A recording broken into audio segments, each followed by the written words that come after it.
자, 다음과 같은 내용을 참고로 해서, 예, 그, ER 다이어그램을 그리라고 하는 내용이고요. 예, 자, 여기 그림을 보고, 여기 내용을 보고 한번 그림을 그려보도록 하겠습니다. 예, 자, 일단, 약간 생각할 시간은 살짝 주긴 할 텐데, 원래 그리려면 이게 시간이 훨씬 더 걸릴 거라서, 예, 많은 시간을 줄 수는 없고, 한번 그래도 제가 바로 답을 보여주는 것보다는, 예, 여러분들이 그래도 한번 그려보는 게 필요할 것 같아서요. 잠시 그림을 그려봅니다.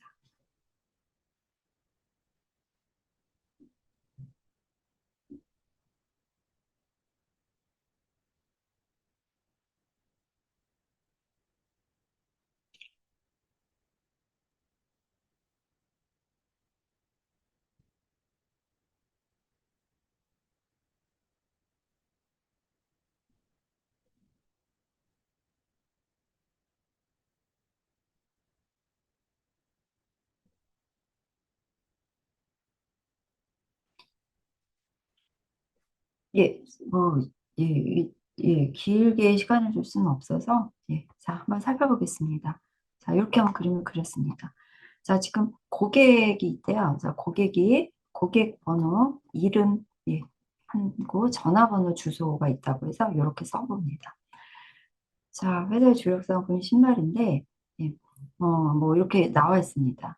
자, 근데 여기 표를 보니까 이게 뭐 제품이라고 나와 있죠? 자, 그래서 제품, 뭐 이런 내용이 나와 있어서 제품이라고, 그 엔티티 이름을 쓰고, 해당되는 부분에 제품별 고유 번호, 뭐 아마 요게 될 것 같은데요. 자, 요걸 써주고, 아마도 여기 이제 키일 것으로 추정되고, 여기도 키를 알려주진 않았지만, 어쨌든 각 개체당 키는 있어야 되니까 여기도 키로 정했습니다. 자, 그리고 제품에는 제품명, 여기 제품도 있네요. 그 다음에 요약 설명, 가격, 판매 단위. 자, 요걸 속성으로 가져와서 표현해 봅니다. 자, 그러면은 여기에 나온 항목들이 조금 해결이 되고 있죠. 자, 항목 번호, 제품명, 단가까지 다 되는 것 같은데, 예. 자, 그런데, 자, 여기 주문 전표를 보면, 여기 나온 요 고객과 제품이라는 개체만으로는 표현이 되지 않잖아요. 자, 얘는 저희가 이렇게 만들어 놓은 걸 보면, 고객이 제품을 주문할 때 발생되는 주문할 때 내는 내용인 것으로, 파악됩니다. 자, 그래서 그 내용을 토대로 여기 주문 번호 적어 놓고요. 자, 이 고객명은 어차피 고객이 제품 주문할 때 쓰는 거니까 이 부분은 굳이 여기 이 부분은 관계에 표현될 필요 없죠. 이미 여기에 해당되는 고객과 제품이 연결되어 있으니까요. 그래서 그 부분은 관계 속성으로 안 가져가고 그 다음에 주문 날짜, 배송 날짜, 지불 방법 자 써놨는데 여기 보니까 여기 총 주문 금액과 주문 수량 금액이라는 게 있습니다. 자, 여기 보면 결국은 단가에다가 주문 수량 곱하면 전체 금액이 나오는 거고 이 금액을 모두 합치면 이게 총 주문 금액이 나오는 거죠. 자, 그래서 저희는 이미 각 단가를 제품에서 갖고 있습니다. 자, 그러니까 자, 주문 수량의 경우는 결국은 주문할 때 결정되는 거라서 주문의 속성으로 가져갔고요. 그다음에 이 금액은 단가에 대해 주문 수량을 곱하면 되니 금액을 가져가는데 그 부분은 굳이 저장할 필요가 없으니까 이렇게 유도 속성으로 한번 표현해 봤습니다. 자, 그래서 이렇게 한번 표현을 봤고요. 자, 이제 다음은 이렇게 그려진 ER 다이어그램을 그 다음 단계인 관계 모드로 변환해 보라는 겁니다. 자, 요거는 아까 제가 논리적 모델 요약 설명할 때 ER 다이어그램을 관계형 모델 탭으로 변환한 변환 규칙을 이해하면 되는 부분이다라고 얘기를 했습니다. 이 부분은 ER 다이어그램을 그렸을 때보다는 훨씬 변환 규칙이 좀 명확하니까 좀 더 빠르게 써낼 수 있을 겁니다. 자, 역시 이거 보고요. 한번 관계형 탭을 변환해 보십시오.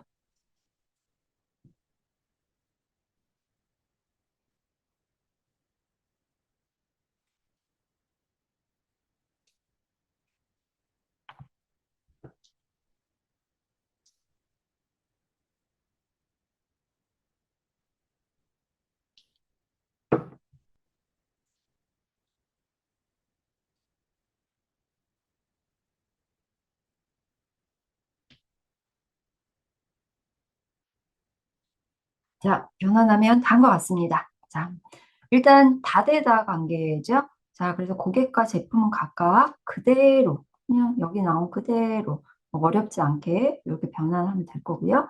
자, 요 다대다 관계는 관계를 별도의 테이블로 표현하면 됩니다. 자, 그래서 이렇게 하고, 자, 여기 보니까 자신의 키도 있고, 그 다음에 여기 보니까 고객 번호, 제품 번호가 있으니까, 자, 지금 일단 다대다 관계는 여기에는 키를 갖고 와야 되죠? 네, 자, 갖고 오고, 그 다음에 자신의 키도 있으니까 갖고 오고, 나머지 속성 다 그대로 갖고 옵니다. 자, 그리고 이 금액은 제가 유도 속성으로 구분을 했는데, 유도 속성의 경우에는 저장되는 것이 아니기 때문에 별도로 속성으로 나타내지 않아도 됩니다. 네, 나타나지 않는 게 원칙이겠죠.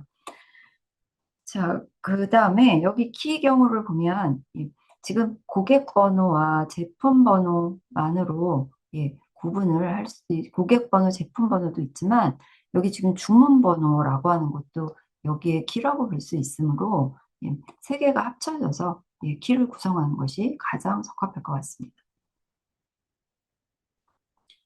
자, 역시 ER 다이어그램 그리는 문제입니다. 예. 자, ER 다이어그램 그리는 부분인데요. 이 부분 문제 풀어봅니다. 이 문제는 앞의 문제보다는 훨씬 쉽습니다. 자, 쉽게 그려낼 수 있을 거라고 생각합니다. 이 정도의 문제에 해당되는 ER 다이어그램은 모두 만점을 받을 수 있어야 할 것 같습니다. 앞에 나왔던 그 ER 다이어그램은 조금 생각 많이 해야 될 수도 있는 부분이라 다소 어렵지만 지금 제가 보여주는 이 문제는 뭐 이런 정도 유형의 ER 다이어그램 그리는 문제는 예, 예, 모두 다 만점을 받을 수, 해당되는 ER 다이어그램 내용만 이해했다면 모두 만점 받을 수 있는 수준의 문제다라고 생각됩니다. 자, 여기 나온 요구사항 매우 명확하고 간단하기 때문에 이것만 봐도 뭐가 계치고 뭐가 관계인지 보일 수준으로 지금 문장이 구성되어 있어요. 자, 학생, 학번 이름, 나이, 성별, 과목은 과목번호, 과목의 학점 있습니다. 자, 학생이 여러 과목 수강할 수 있고 과목도 여러 학생이 수강할 수 있대요. 자, 그래서 수강이랑 관계를 표현하고 여러 명이니까 열척되어 열척되어라 다대다 관계로 했고요. 과목별 점수를 저장한대요. 자, 점수는 학생의 정보도 아니고 과목의 정보도 아니고 수강할 때 나타날 점수는 여기 들어가고요. 그 다음에 여기 뚜렷하게 개체의 키 정보가 나와 있지는 않기 때문에 그냥 이 속성 이름으로 판단해야 되는데 뭐 어렵지 않게 써 있지 않더라도 이게 명확히 안 써 있더라도 판단될 것 같고 이 부분은 크게 논란은 없을 것 같습니다. 학생의 키는 학번, 과목의 키는 과목 번호 이렇게 그림을 그릴 수 있습니다. 자, 역시 또 그 다음과 같은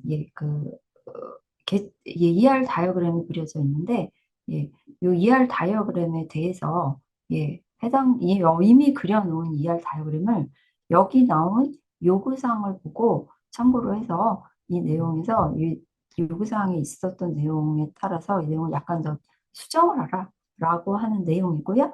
2번 문제는 이렇게 해서 된 내용 중에서 이 부분을 테이블로 만드는데 이 테이블 만드는 거를 SQL 문장으로 표현하라 라고 하는 얘기로서 아마 저희가 데이터 모델링 배웠던 그 ER 모델링 그 다음에 ER 모델링을 테이블로 관계형 모델을 릴레이션 변환하는 것 그다음에 그것을 또 SQL DDL 구문으로 쓰는 것을 모두 아우르는 그런 문제로 생각되고 그러다 보니까 배점도 작지는 않은 서술형 문제로 구성되어 있는 것 같습니다.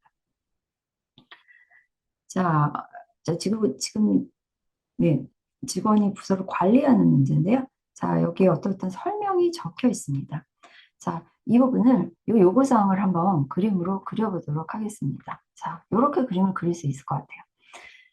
자, 직원이랑 부서 사이에 관계인 관리 존재한다는 건 그냥 이 그림을 그대로 표현했기 때문에 이걸 이게 더 이상 수정할 내용이 없는 부분이고요. 자, 여기 보니까 각 부서에는 한 명의 관리자만 있지만 한 직원 여러 부서를 관리할 수 있다. 이런 설명이 있습니다. 자, 이걸 말로 표현해 보면 이거죠. 각 부서에는 부서는 이렇게 각 부서는 한 명의 관리자만 있지. 이렇게 한 명의 부서 하나의 부서에 여러 명의 관리자가 있는 건 이 그림은 불가능하다는 얘기고요. 자, 그런데 한 직원은 여러 개의 부서를 관리할 수 있으니까 이런 식으로 표현이 될 수 있는 걸 알 수 있습니다. 지금 개체 인스턴스들에 대한 관계 인스턴스 작색을 그려봤습니다. 줄로. 자, 각 부서에는 한 명의 관리자가 있다. 그런 제약이 있다. 얘기인 것 같고요. 각 부서에 한 명의 관리자가 있구나. 부서에 한 명의 관리자. 부서에는 관리자가 한 명이다.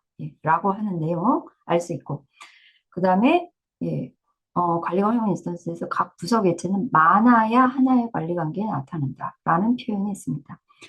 자, 그래서, 부서 개체는 많아야 한 개의 관리 관계에 나타난대요. 그렇죠? 지금 이 관리 관계에서 많아야 한 개 관계라는 표현을 그리면 딱 이 그림인데요. 자, 부서가 관리란 요게 관계잖아요. 거기에서 딱 한 번씩만 참여하고 있죠. 여기. 그리고 많아야 하나니까 이렇게 노는 부서도 있을 수 있다라는 걸 의미하고 있습니다. 그래서 그걸 나타내면 이렇게 나타낼 수 있겠죠. 직원은 부서의 일대다 관계. 이건 안 되고요. 자, 그래서 일대 다관계임을 알 수 있고, 그 다음에 이렇게 부서 중에 또그 노는 부서가 있다라고 명확하게 나와 있기 때문에 여기 전체 참여가 아니고 부분 참여고 직원 부분도 특별히 어떤 얘기가 나와 있지 않기 때문에 그대로 선택적 참여 부분으로 해서 줄 하나만 그리면 됩니다. 자, 여기 설명이 조금 헷갈리게 써 있지만 따져보면 별 얘기 아닌 것을 알 수 있죠. 자, 다음에 이 부분 한번 탭으로 변환시켜 봅니다. 어떻게 하면 되죠? 자, 여기 일대 다관계니까요. 자, 다 쪽에다가 관계를 표현하면 되잖아요. 자, 그래서 일단 원측에 있는 건 그대로 표현하고 다측에다가 관계를 표현합니다. 그걸 이제 SQL문에 DDM으로 바로 표현해야 됩니다. 자, 그래서 여기 DDM은 써봅니다. create table 직원이라고 그대로 써주죠. 직원 번호, 직원 이름. 각각은 뭐 여기에 해당되는 데이터 타입이 뭔지에 대해서는 이제 뭐 여기 써 있지 않으니까 여러분들이 자유롭게 적어주면 될 거고, 그다음에 기본키 써줍니다. 그래서 뭐 요런 데이터 타입이나 이런 것들은 이제 DBMS마다 조금 다르겠지만 그런 부분과 관계없이 요 부분은 이게 통상적으로 이해될 수 있는 수준의 데이터 타입이 맞다면 모두 맞는다고 처리해 줄 것으로 생각합니다. 자, 다음에 부서 부분입니다. 자, 부서 코드 부서 이름 가질 거고요. 그 다음에 여기 상대편 여기 이쪽에 있는 키를 갖고 오죠. 자, 그래서 이걸 갖고 오고 관리가 갖고 있는 속성을 그대로 갖고 옵니다.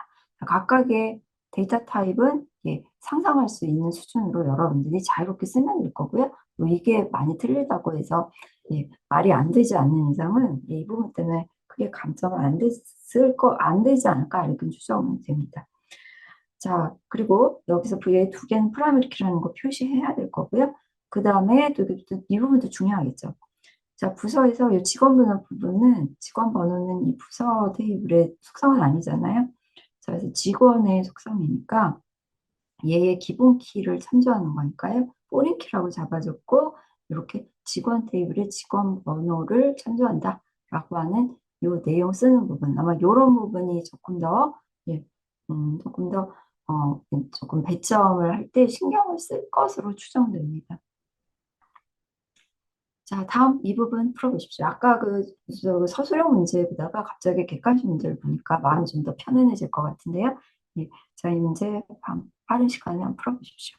자, 이 문제는 그냥 참조무결성 제약 조건 자체를 잘 이해하고 있냐의 문제이기 때문에 자, 이 부분은 어렵지 않을 것 같습니다. 참조무결성 외래키 제약 조건 부분은 충분히 문제에 자주 나올 만한 문제이니까 이 정도는 개념만 이해하고 있어도 이 부분은 모두 다 놓치지 않을 수 있을 것 같아요.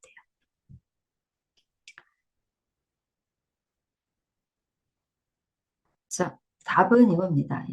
자, 자식 테이블의 외래키 값이 부모 테이블의 기본값 참조하지 않으면 예, 참조무교수 위배되죠. 말 그대로잖아요. 자, 그래서 1번이 답입니다. 자, 이 부분 무엇일까요? 자, 여기는 예, 너무 쉬울 것 같아요. 여기 키워 답에 해당되는 키가 그냥 나와 있습니다.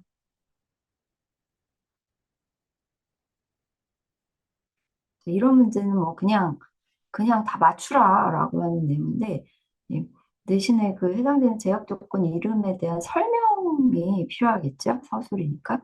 음, 자, 이 참조라고 벌써 말이 써 있네요. 그러니까 당연히 참조 무결성 위배하는 그런 내용이고요. 예. 자, 직원 테이블에서 그 뭐죠? 부서 직원 테이블에서 부서 테이블의 부서 번호를 참조하는데 예. 자, 부서 테이블이 존재하지 않는 거 하려고 하면 데이터 일관성이 깨지는 거죠.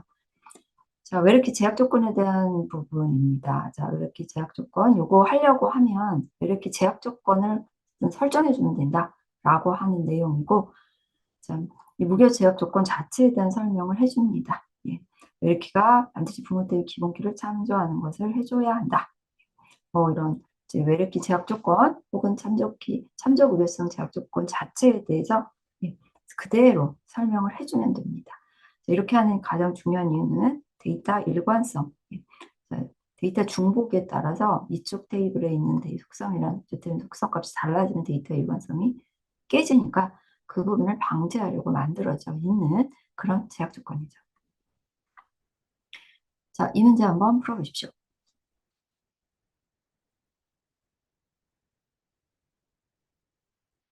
자, 이 부분은 조금 당연히 어려울 수 있습니다. 자, 인덱스 부분, 아까 그 요약 설명만으로는 조금 많이 어려울 수 있을 텐데요. 자, 이렇게 됩니다. 자, 인덱스라고 하는 걸 잘못 설계하면 성능 저하를 유발할 수 있다라고 하는데 뭐냐 하면, 자, 인덱스를 만들게 되면 꼭 좋은 일만 있는 것은 아닙니다. 아까 요약 설명할 때 이 부분은 제가 예, 설명을 안 했던 것 같은데요. 인덱스를 만들면 무조건 좋은 일만 있냐?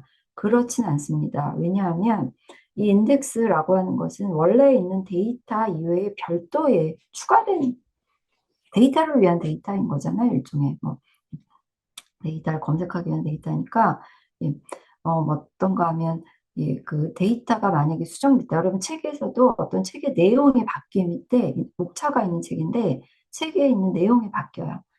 그러면 목차도 바뀔 거 아니에요. 그래서 어떻게 하냐면 저희는 책의 내용을 바꾼 다음에 목차를 바꾸는 작업을 한 번 더 해야 될 겁니다. 자, 지금 뭐냐면 이걸 데이터에 비유를 하면 데이터를 검색할 때는 빠르지만 데이터에 어떤 변경이 가해지면 이때 할 때마다 해당되는 인덱스도 바꿔줘야 되는 거죠. 예. 자, 따라서 데이터 바꿀 때 이 바꿀 때는 삽입, 수정, 삭제 다 포함되는 거고요.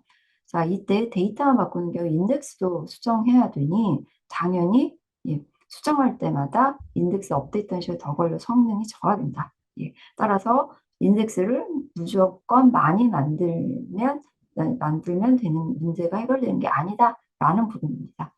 자, 그 부분이고요. 자, 다음에 두 번째는 예, 아까 제가 설명한 부분에 포함되어 있는데요. 인덱스의 분포도입니다. 혹은 선택도라고도 부르는 것 같습니다. 예. 자, 얘는 인덱스형 컬럼은 선택도가 높은 컬럼, 예, 분포도가 높은 컬럼. 자, 여기 다양한 값이 많이 존재하는 컬럼, 혹은 희귀한 값. 예. 자, 그렇게 표현해야 됩니다. 다양한 값, 희귀한 값, 이렇게 표현해야 됩니다. 예, 아까 설명한 것처럼요. 전체 데이터에서 내가 찾은 데이터가 요만큼만 있다. 라고 했을 때라면 전체 데이터를 다 안 뒤지고 인덱스를 한 번에 콕 집어서 한 번, 두 번 탁 집어서 하면 제일 효율적일 거 아니에요? 그 부분을 이야기해야 합니다. 자, 그래서 예, 마무리를 하면 인덱스는 검색 수를 항상 지키지만 너무 많은 인덱스는 오히려 데이터 수정할 때 이것도 같이 또 고쳐야 되니까 성능 저하를 일으킵니다. 또한 선택도, 분포도가 떨어지는 컬럼의 인덱스를 설정하면 예, 오히려 예, 전체 데이터를 그냥 검색하고 말지 예, 또 인덱스를 통해서 가면 시간이 더 걸릴 거 아니에요? 별로 의미가 없어진다. 예, 그 부분은 이야기합니다. 자, 이제 세 번째 주제로 가겠습니다. 세 번째 주제는 정규화라는 주제입니다. 자, 이 부분은 2학년 때 수업 모두 완료했다면 다 커버되는 그런 내용입니다. 자, 자, 요거, 예, 이해할 때 먼저 이 정규화 부분은, 예, 일단, 이 정규화는 예, 논리적 모델 단계입니다. 데이터 모델링에서, 예, 논리적 모델 단계, 개념 물리 모델에서 논리적 모델 단계 맨 마지막에 수행하는 내용에 해당되고요. 자, ER 모델링을 해서 하고 그것을 테이블로 변환을 했습니다. 그렇게 해서 만들어진 테이블이 있는데 그 테이블을 보니까 뭔가 이제 테이블에 문제가 발생한 걸 발견합니다. 자, 그 문제가 발생하는 현상을 두고 이상 현상이라고 하는데 어떤 문제를 발견했느냐?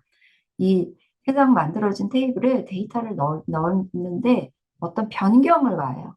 변경이라고 할 때는 삽입하는 거. 예. SQL문으로 한다면 인서트, 예. 업데이트, 딜리트 이걸 모두 포함합니다. 자, 어떤 변경을 가할 때 이상한 일이 생긴다라고 했을 때, 아, 이거 이상한 일이 생기니 이 부분을 해결해야 되는구나라고 생각해서 만든 게 바로 정교하죠. 자, 그래서 그게 삽입 이상, 삭제 이상, 수정 이상. 예. 자, 여기 인서트, 딜리트, 업데이트 뭐 이렇게 볼 수 있겠죠. 예, 이렇게 이런 세 가지 이상 현상이 있습니다.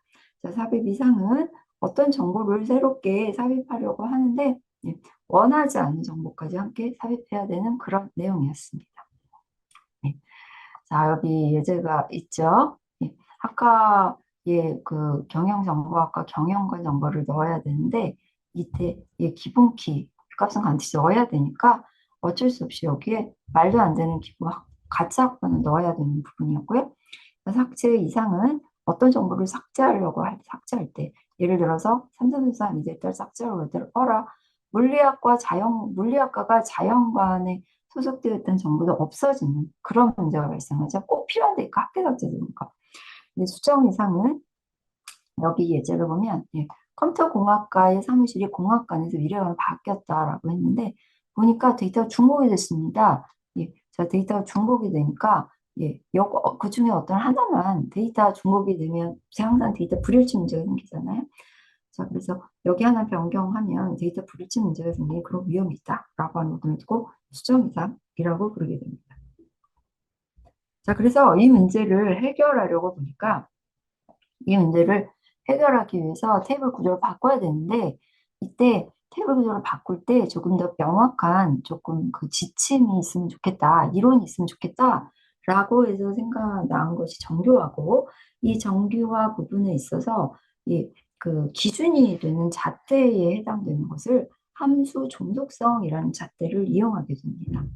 자, 거기에 설명이 되어 있습니다. 그래서 함수 종속성이라는 개념이 있었죠. 얘는 어떤 거였냐면 어떤 테이블에서 정의된 부분이 있는데 어떤 x와 y라고 하는 속성이 있을 때 어떤 x라는 속성값이 동일하면 해당되는 y의 값도 동일해야 된다라고 하면 하다라고 하면 x는 y를 종속한다. y는 x에 종속된다라고 하고 예, 이렇게 화살표로 표시를 하고 이 부분을 결정자라고 불렀습니다. 자, 여기 설명되어 있네요. 자, 그럼 함수 종속성으로 이후에 예, 정규화라고 하는 게 핵심이 되는데 정규화를 이해하기 위해서 필요한 함수 종속성에서 꼭 필요한 개념의 설명이 있습니다. 먼저 완전 함수 종속이 있었습니다. 어떤 속성들이 구성되어 있는데 이 속성 집합이 예, 결정자일 때 속성 집합 구성하고 있는 결정자가 속성 집합일 때, 즉 여러 개 속성 구성되어 있을 때, 그 여러 개 속성 중에 일부가 또 다른 속성의 결정자가 된다라고 한 부분함수 종속이 되는 거고, 그렇지 않으면 완전함수 종속이 됩니다. 그래서 다음과 같은 거죠. 자, 지금 이렇게 두 개가 합쳐져서 예, 지금 여기에 결정자가 되고 있는데 그 중에 일부가 또 다른 속성의 결정자가 되면 부분함수 종속이 존재한다라고 얘기를 했고요.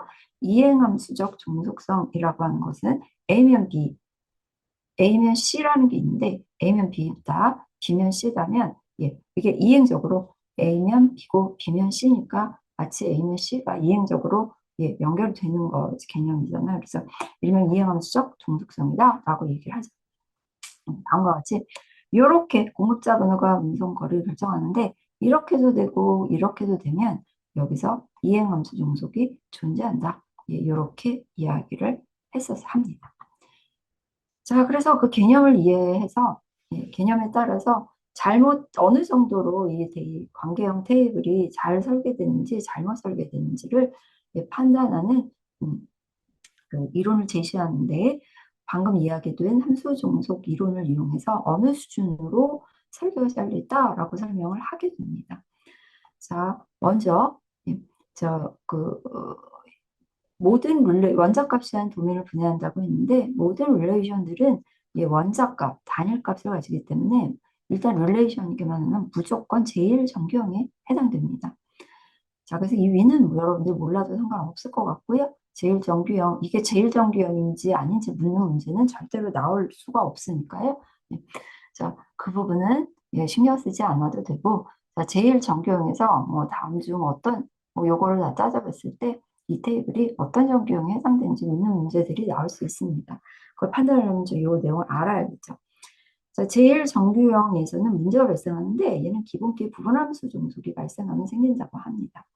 자, 그래서 그걸 제거하면 제2정규형이 되는데 제2정규형이 문제가 발생하는데 그 문제를 보면 예, 기본키 이행함수 종속이 발생하면 문제가 된다고 합니다. 그래서 그걸 제거하면 제3정규형이 되는데 제3정규형에도 문제가 발생하는데 거기에 문제가 뭔가 보면 결정적 후보키가 아닌 함수 종속이 있어서 문제가 생긴다라고 정의가 됩니다. 자, 그래서 그 부분 제거하면 예, BCNF가 되고 정규와의 예, 실제로는 제오 정규형까지 했지만 예, 실제로는 BCNF 정도까지만 알면 되니까 문제도 BCNF 정도까지만 분명히 나올 겁니다. 자, 그래서 여기 예, 2, 3, 4 BCNF 정규형인지 여부만 판단하면 여러분들이 될 것 같습니다. 자, 각각 설명 받고 다시 한번 예, 네, 각각 설명 정리해 보겠습니다. 자, 지금 다음과 같은 요 테이블이 있는데 이 테이블에 문제가 있다고 합니다. 자, 예, 이 문제점을 파악하기 위해서 이 문제점은 무조건 함수 종속 관계를 보면 되는데요. 여기 이제 함수 종속 부분이 나타나 있습니다. 자, 그래서 함수 종속 관계를 한번 그림을 그려봅니다. 그러면 예, 기본 키는 학번 과목 코드라고 되어 있고요. 예, 학번 과목 코드가 과목명을 결정하는 관계에 있고 과목 코드가 과목명을 결정하는 관계에 있습니다. 자, 그리고 기본 키라고 하면 기본 키면 무조건 다른 속성들을 결정할 수밖에 없습니다. 자, 그래서 나머지 속성이 이름과 학점을 당연히 결정하기 때문에 이렇게 그림을 그려봤습니다. 자, 그런데 이 함수 종속 관계를 보니까, 아까 함수 종속 관계에서 꼭 알아야 되는 이론을 정리했었잖아요. 함수 종속 관계 이론. 보니까, 예, 2개 이상의 속성으로 구성되어 있는데, 결정자가. 예, 자, 그 중에서, 예, 여기, 예, 일부인 속성이 또 다른 속성의 결정자가 되면 부분함수 종속이 존재한다. 라고 아까 예, 정리할 때 이야기를 했습니다. 자, 그래서 얘는 부분함수 종속이 존재하게 됩니다. 자, 부분함수 종속이 존재하게 되면, 자, 뭐라 그랬죠? 부분함수 종속이 존재하면, 제거하면 제2정규형이 된다고 했습니다. 자, 그래서 부분함수 종속을 제거해서 얘는 2차 정규형이, 2정규형이 안 되고 제1정규형이 머무르게 되고요. 자, 그래서 이제 요거를 따로 분류를 하면, 자, 요게 문제가 돼서 얘는 이 정규형이 되지 못합니다. 자, 문제가 되면 요거 문제를 풀어야 됩니다. 자, 이때 여기는 논리적 모델링 단계에서 테이블 스키마를 결정하는 단계라서 이미 만들어진 테이블이 잘못됐다면 이 테이블을 수정하는데 어떤 방식으로 수정하게 되냐면 테이블을 분해를 딱 해서 수정을 합니다. 자, 즉 이렇게 한 개의 테이블로 나온 것을 이렇게 2개의 테이블로 분해를 하게 되는데요. 이 분해를 하는 방법은 바로 방금 봤던 이 함수적 종속관계를 이용해서 분해하는 겁니다. 자, 지금 문제가 된 부분이 바로 이 부분 때문이었잖아요. 자, 그래서 문제가 되는 속성을 별도의 테이블로 가져갑니다. 자, 그래서 빨간색 속성으로만 구성된 테이블을 따로 구성합니다. 자, 근데 아직 나머지 속성 부분을 구성하는 테이블이 따로 존재해야 되잖아요. 자, 그리고 2개의 테이블로 쪼개진 것은 다시 이 테이블을 합쳤을 때, 자, 합쳤을 때 원래 테이블을 가져가야 되는데요. 이 합쳤을 때라고 하는 때는 바로 조인을 하는 부분을 이야기하게 됩니다. 조인할 때는 반드시 공통 속성이 필요하잖아요. 자, 그래서 공통 속성은 뭘로 가져가면 되냐? 결정자로 가져가면 됩니다. 자, 그래서 빨간색 테이블과 요 하늘색 테이블 두 개로 쪼개면 되는 방식으로 쪼갭니다. 다 이제 다음과 같은 예제가 나왔습니다. 자, 다음과 같은 스키마로 구성된 테이블이 있는데 여기에도 문제가 있다고 합니다. 역시 여기 함수정속 관계에 설명이 되어 있습니다. 어떻게 되어 있냐면 학번이 학과를 결정하고 다음과 같이 이렇게 함수정속 관계를 그릴 수 있다고 하고 기본키가 학번이라고 합니다. 자, 이렇게 구성이 되어 있다고 할 때, 여기 얘는 몇 정규형에 속하나라고 합니다. 일단 여기 부분함수 종속은 존재하지 않습니다. 그렇죠? 왜 그러죠? 부분함수 종속이 존재하려면 일단 결정자가 두 개 이상 속한 구성되어야 되는데 그런 거 자체가 없잖아요. 그러니까 얘는 무조건 제2정규형 이상은 되고 있습니다. 자, 그런데 이게 제3정규형인지 여부를 보려고 봤더니 그게 안 됩니다. 왜냐하면 학번이라는 기본키가 이렇게 학과 사무실을 결정하는데 역시 학과면 학과 사무실 이렇게 이행적으로 종속이 되니까 이행함수 종속이 존재하게 됩니다. 자, 그러면 이 부분을 그래서 얘는 3정규형이 2정규형을 머무르게 되는데요. 자, 이걸 해결하게 하기 위해서 어떻게 하면 될까요? 이행함수 종속 부분이 발생하는 부분은 없애면 되겠죠. 자, 그래서 없애는 가장 쉬운 방법이 바로 이 다리를 끊어놓는 겁니다. 자, 그래서 이 빨간색 부분을 별도의 테이블로 가져갑니다. 자, 그럼 이제 나머지 테이블은 어떻게 가져가면 되나? 결정자 부분을 공통 속성으로 가져가면 된다. 아까 예제에서 얘기를 했었죠. 자, 그래서 결정자는 공통 속성으로 가져가서 학번, 이름, 학과라고 하는 이 하늘색 테이블로 구성을 하게 됩니다. 그래서 두 개의 테이블로 구성해서 하게 되면 제3정규형으로 만들어지게 됩니다. 자, 이제 다음과 같은 요 테이블이 있다고 하는데 이걸 이제 역시 함수 종속 요 그림을 두고 함수 종속 다이어그램이라고 하죠. 그래서 함수 종속 다이어그램 그리고 여기에 후보키 부분이 다음과 같다라고 알려져 여기 이 테이블의 후보키는 다음과 같다고 합니다. 자, 이때 자, 얘는 일단 제2정규형이 맞는지 보겠습니다. 자, 여기 제2정규 맞는지 모르 부분함수 종속이 존재하는지 봐야 되는데요. 부분함수 종속 존재하지 않습니다. 왜냐하면 일단 이게 검토할 만하긴 합니다. 결정자를 구성하는 속성이 두 개 이상의 속성 구성되어 있으니까 이 부분함수 종속이 존재하는지 따져보긴 해야 되는데 이 경우는 이렇게만 나가지 이 중에 일부분으로 나가는 게 없잖아요. 그러니까 부분함수 종속 존재하지 않죠. 넘어갑니다. 이제 다음으로 이행함수 종속이 존재하는지 살펴보는데 이행함수 종속이 발생하지 않죠. 아예 함수 종속이 두 개밖에 없는데 이행함수 종속이 존재할 수가 없잖아요. 그래서 이행함수 종속도 아니기 때문에 제3정규형 수준은 됩니다. 근데 BCNF인지 여부는 판단을 해야겠죠. 자, BCNF인지를 보기 위해서는 자, 결정자와 후보키가 일치하는지를 보면 되는데요. 여기 보니까 교재명이 결정자예요. 그런데 후보키는 아니잖아요. 자, 따라서 얘는 BCNF는 되지 못합니다. 자, 그러면 이 문제를 해결하기 위해서 어떻게 하느냐? 문제가 되는 바로 이 부분을 별도의 탭으로 가져가면 될 겁니다. 자, 그래서 이 빨간색 부분 별도의 탭을 가져가고요. 또 다른 테이블은 바로 이 결정자를 공통 조인키로 가져가면 되겠죠. 자, 그래서 이렇게 빨간색 테이블과 하늘색 테이블 두 개로 구분하게 되면 이제 비로소 BCNF 테이블이 되는 거죠. BCNF 정규형 수준으로 가장 원하는 수준의 테이블이 만들어집니다.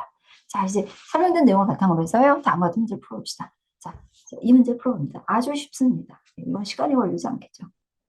이런 정도의 문제는 그냥 바로 다 맞출 수 있습니다. 자, 이건 굉장히 짧은 시간 기출문제 공부만 하더라도 이런 정도의 문제는 다 맞출 수 있을 것 같습니다.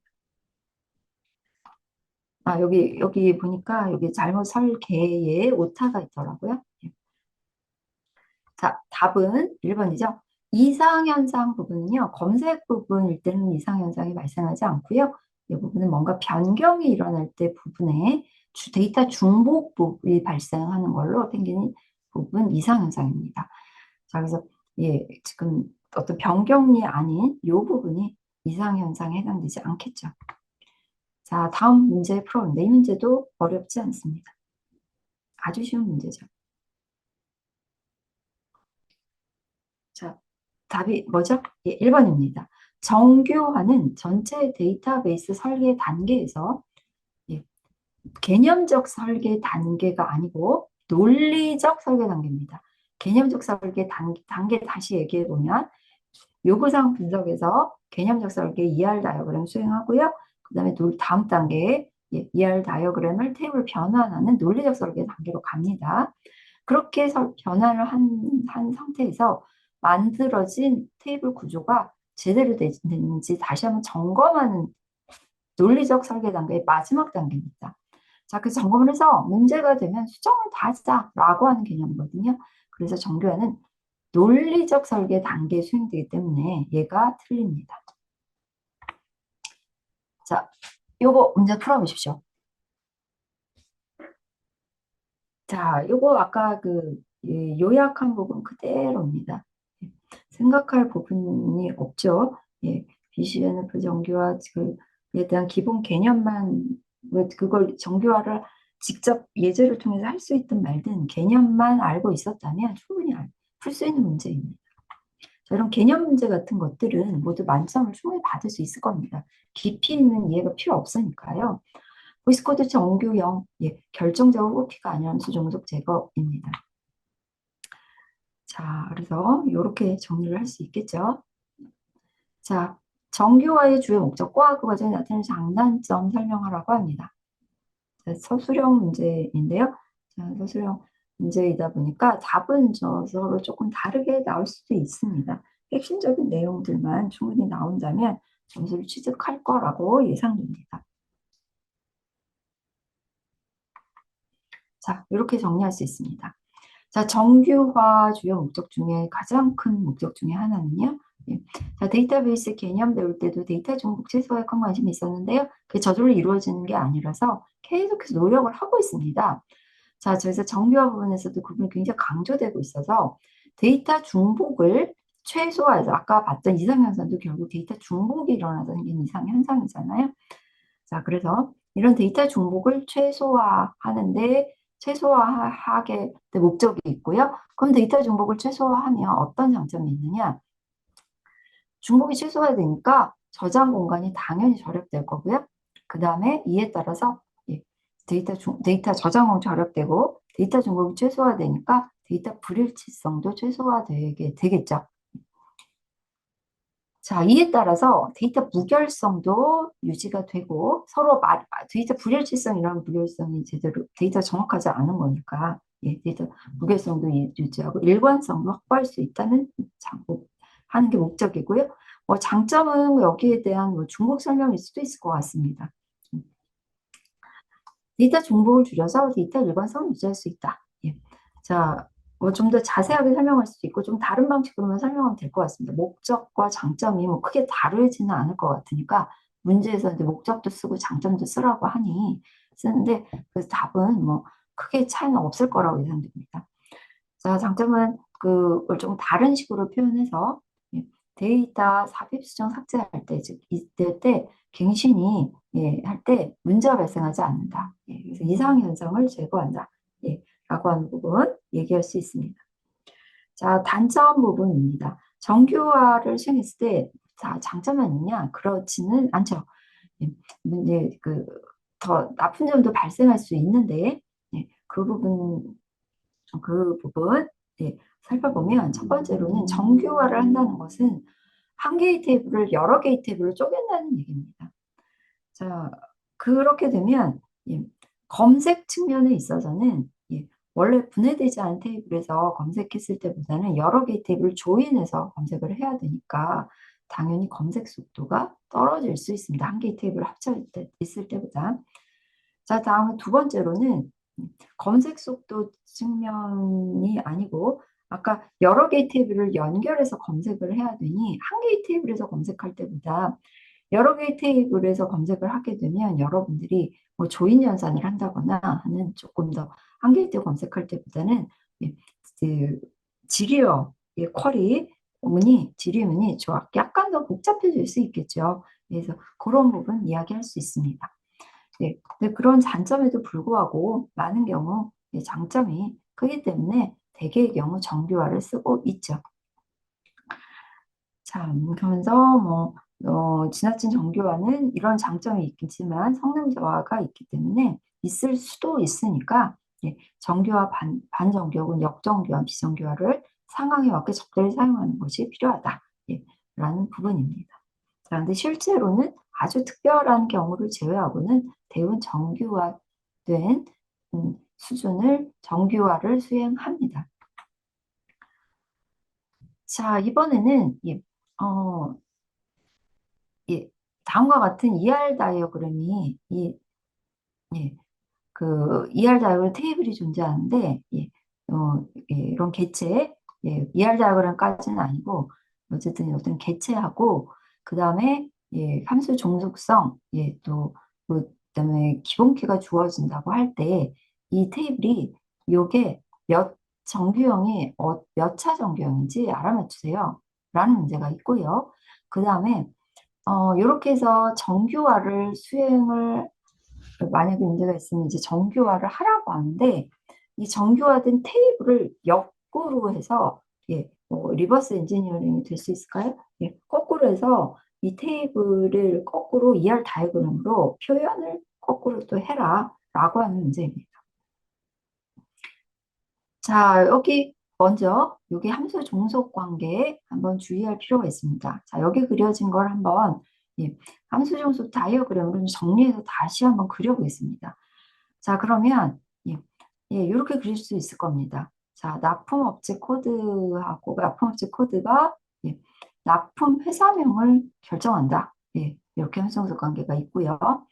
여기 보니까 이제 여기 주식별자 부분이 여기 있는 게 기본 키잖아요. 예, 자, 지금 이 표기법은 첸 표기법은 아니고 많이 사용되는 그 세발 표기법으로 개체를 표현했는데 세발 표기법에서는 네모안에다가 속성을 많이 쓰는 경향이 있고 자, 이 중에서 이 윗부분이 기본 키 부분이라고 해석하면 됩니다.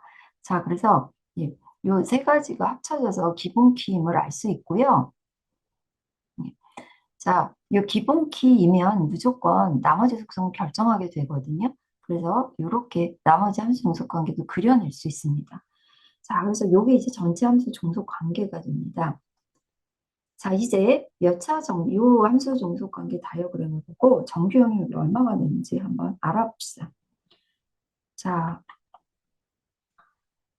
자, 제일 정규형 부분은 따질 것 없이 넘어가면 되고요. 자, 여기에 부분함수 종속된 게 있는지 살펴봐야겠죠? 부분함수 종속 없죠?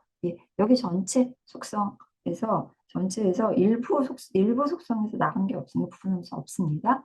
그다음에 이행함수 종속된 게 있나 살펴보니까 그런 거 없죠. 자, 그러니까 제3정규형 소속됩니다. 자, 그런데 BCNF까지 되는 더 체크해 봐야 될 텐데요. 자, 지금 보니까 납품업체 코드가 라는 부분이 지금 납품회사명을 결정하는 결정자인데도 불구하고 얘가 지금 후보키가 안 되죠. 여기 후보키가 설명이 되어 있는데 후보키 소속이 안 되어 있습니다. 따라서 얘는 BCNF가 되지 못합니다. 그럼 어떻게 해야 될까요? 자, 지금 정규화를 하라고 했잖아요. 정규화를 어떻게 하면 되죠? 지금 문제점이 얘죠. 자, 아까 정규화를 수행하는 거는 릴레이션을 쪼개는 거라 그랬고 쪼갤 때 어떻게 하면 되냐고 했냐면 문제가 되는 부분을 따로 분리하라고 했습니다. 그럼 얘를 쪼개면 되죠. 얘를 별도의 탭으로 가져갑니다. 자, 그러면 나머지 속성은 어떻게 되냐? 결정자를 포함해서 그걸 갖고 조인을 해야 되니까요. 자, 그거 이외에 나머지 속성을 구성해서 이렇게 빨간색 테이블과 파란색 테이블로 쪼개면 된다라고 합니다. 저기서 빨간색 테이블과 파란색 테이블로 속성을 쪼개서 두 개의 테이블을 만들어 봅시다. 그러면서 키도 한번 표현해 보도록 하겠습니다. 그럼 이렇게 표현이 될 겁니다. 자, 납품업체 이렇게 한번 이름도 한번 지어볼게요. 납품업체 코드하고 납품회사명을 한번 납품업체 이렇게 이름을 지어보고 자, 그 다음에 나머지를 납품업체 코드, 제품 코드, 납품 수량, 납품 단가 해놓고 아, 이거는 뭔가 나쁜 정보인 것 같아. 라고 나름대로 이름을 지어봅니다. 예. 자, 예, 요게 원래 납품이기도 했고요. 자, 다음에 키까지 한번 생각을 해보겠습니다. 왜냐면 여기 ERD를 거꾸로 그냥 정교화 결과를 하라고 하면 굳이 뭐 키까지 제시할 필요 없겠지만 지금 ER 다이어그램을 제시하라고 했기 때문에 예, 조금 더 고려를 해야 돼서 지금 각각의 예, 테이블의 키가 먼저 생각해 봅시다. 자, 먼저 납품업체에선 두 개의 속성이 있는데요. 여기 지금 뭐가 그 키라고는 명확히 써 있지는 않습니다만, 예, 지금, 예, 예, 그, 그리고 이 데이터를 통해서만으로도 판단할 수 없습니다만, 이 코드랑 이름 중에서 상식적으로 볼 때 코드가 예, 충분히 키가 될 수 있을 것 같죠. 그러니까 지금 여기 문제를 보면 아주 명확하고 정확하게 안 써 있는 부분도 예, 약 그게 상식적으로 해결할 수 있는 부분은 해결이 가능하도록 문제가 나오는 것 같습니다. 그래서 납품업체 코드의 주키를 볼 수 있고요. 기본키로 볼 수 있을 것 같고. 자, 다음에, 예, 나머지 이 부분은 뭐가 기본키가 되냐면, 여기 이제, 여기, 여기도 후보키거든요. 모두 가능하다고 돼 있잖아요. 이게 뭐라고 돼 있냐면, 예, 납품업체 코드와 제품 코드가 키가 된다고 되어 있으니까, 이때도 있으면 당연히 이때도 되는 거죠. 자, 그러니까 두 개가, 예, 합쳐져서 키로 구성한다라고 볼 수 있습니다. 자, 그런데 여기 예, 또 이제 ER점을 그리려고 하다 보니까 이 중에서 이 납품업체 코드는 사실은 납품의 정보라기보다는 납품업체 기본 키를 에 대한 값이죠.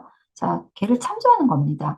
즉, 이 납품업체 코드는 결국은 이 납품업체 값으로서 외래키로 설정할 수 있습니다. 자, 근데 이제 이걸 이제 ER 다이어그램을 그리라고 하는데요. 자, ER 다이어그램 그리려고 이렇게 딱 보니까, 예, 어떻게 그릴 수 있을까 고민을 해 보는데, 자, 여기 납품이라고 하는 요 테이블 특징을 보면, 키를 구성하고 있는 것 중에, 키를 구성하는 자, 요게 기본 키잖아요. 기본 키를 구성하는 일부 속성이 다른 테이블의 기본 키로 구성됩니다. 자, 그리고 자신의 또 다른 속성으로 구성해서 요게 합쳐져서 기본 키로 구성하고 있어요. 자, 이거 하면 이제 생각나는 게 뭐 같다 생각나야 되냐면 약한 개체죠. 예. 자, 그래서 이렇게 그려볼 수 있을 겁니다. 자, 즉, 이 나쁨이라고 하는 테이블은 두 개의 속성이 합쳐져서 할 때, 예, 뭔가 이게 구별자인 것 같고요. 예, 예, 자신을 식별해주는 이 기본키 값을 갖고 와서 합쳐져서 기본키를 구성하는 형태로 만들어졌으면 알 수 있습니다. 그래서 거꾸로 굳이 그리라고 한다면, 예, 자, 납품증 이렇게 그릴 거고, 즉, 얘가 약한 개체가 되고, 얘가 강한 개체가 되고, 식별 개체가 되니까, 예, 예, 약한 개체, 특별 개체 간의 관계 그리는 부분에 대해서 배운 바가 있습니다. 2학년 수업에서 배우죠. 자, 납품업체, 얘가 식별 개체고, 얘가 약한 개체가 되면서, 강한 개체는 약한 개체 여러 개를 가지니까 일대다 관계고요. 예, 자, 약한 개체라고 표시를 하고, 그 다음에 얘는 당연히 강한 개체 거는 그대로 가져가는데, 식별 개체는, 약한 개체는, 자, 요 부분 납품 수량, 납품 단가 가져가고, 제품 코드는 식별자로 표시하면 될 거고요. 일대다 관계로 더 표시한다라고 하면, 납품은 납품업체의 전체 참여를 참여할 수 있다. 예, 이렇게 표현할 수 있을 겁니다. 예, 자, 아마 이렇게 거꾸로 가는 것은 상당히 난이도가 있는 문제였고요. 예, 그거 이외의 문제 경우는 충분히 여러분들이 해결할 수 있는 수준의 문제이지 않을까 생각합니다. 자, 이제 네 번째 주제는 SQL입니다. 자, 네 번째 주제는 SQL인데, 자, 가도록 하겠습니다. 자, SQL 부분도 사실은, 예, 이 부분을, 지금 요약한다는 게, 사실 가능하지 않을 수 있는데, 예, SQL 부분도 많은 실습이 필요한 주제이기도 하고, 저와 이제 음, 저와 수업을 진행했던 경우는 알겠지만, SQL 주제도 역시, 예, 한 학기 과정에서 제가 제일 비중 있게 다루면서 실습 진행했던 그런 내용입니다. 자, 그래서 이 부분을 전혀 모른다라고 하면, 예, 그냥 이 요약문만 보면 전혀 이해할 수 없게 될 수밖에 없고요. 예. 자, 그렇지 않은 경우에 한해서만 이미 알고 있는 내용에서 친구들의 경우에 있어서는 요약이 좀 의미가 있을 것 같습니다. 어쨌든 이 부분은 3학년 이상이면 충분히 알 수 있습니다. 자, SQL, DDL 구청 빠르게 정리해 보겠습니다. 자, DDL 구문 살펴봅니다. 자, 문법보다는 예제를 한번 휙 하고 훑어보는 방식으로 정리해 볼게요. DDL 구문에서 create 테이블 구문 예제를 통해서 한번 살펴봅시다. 예. 자, create 테이블 직원 테이블 만드는 거고요. 속성은 이렇게 구성되어 있고 데이터 타입 쓰고 각각이 뭐 기본 키 정도는 표현이 다 되잖아요. 모든 테이블 기본 키 있으니까 이렇게 표기를 할 거고 자, 부서 테이블 예. 자, 뭐 예를 들면 이렇게 쓰고 데이터 타입 쓰고 외래키 적는 부분 예. 외래키 적는 부분 또 정도도 문법 기억해야겠죠? 예. 자, 예. 이 중에서 외래키는 얘고 예. 얘는 예. 요러 테이블의 기본 키를 참조한다. 뭐 이런 식으로 문법이 진행되죠.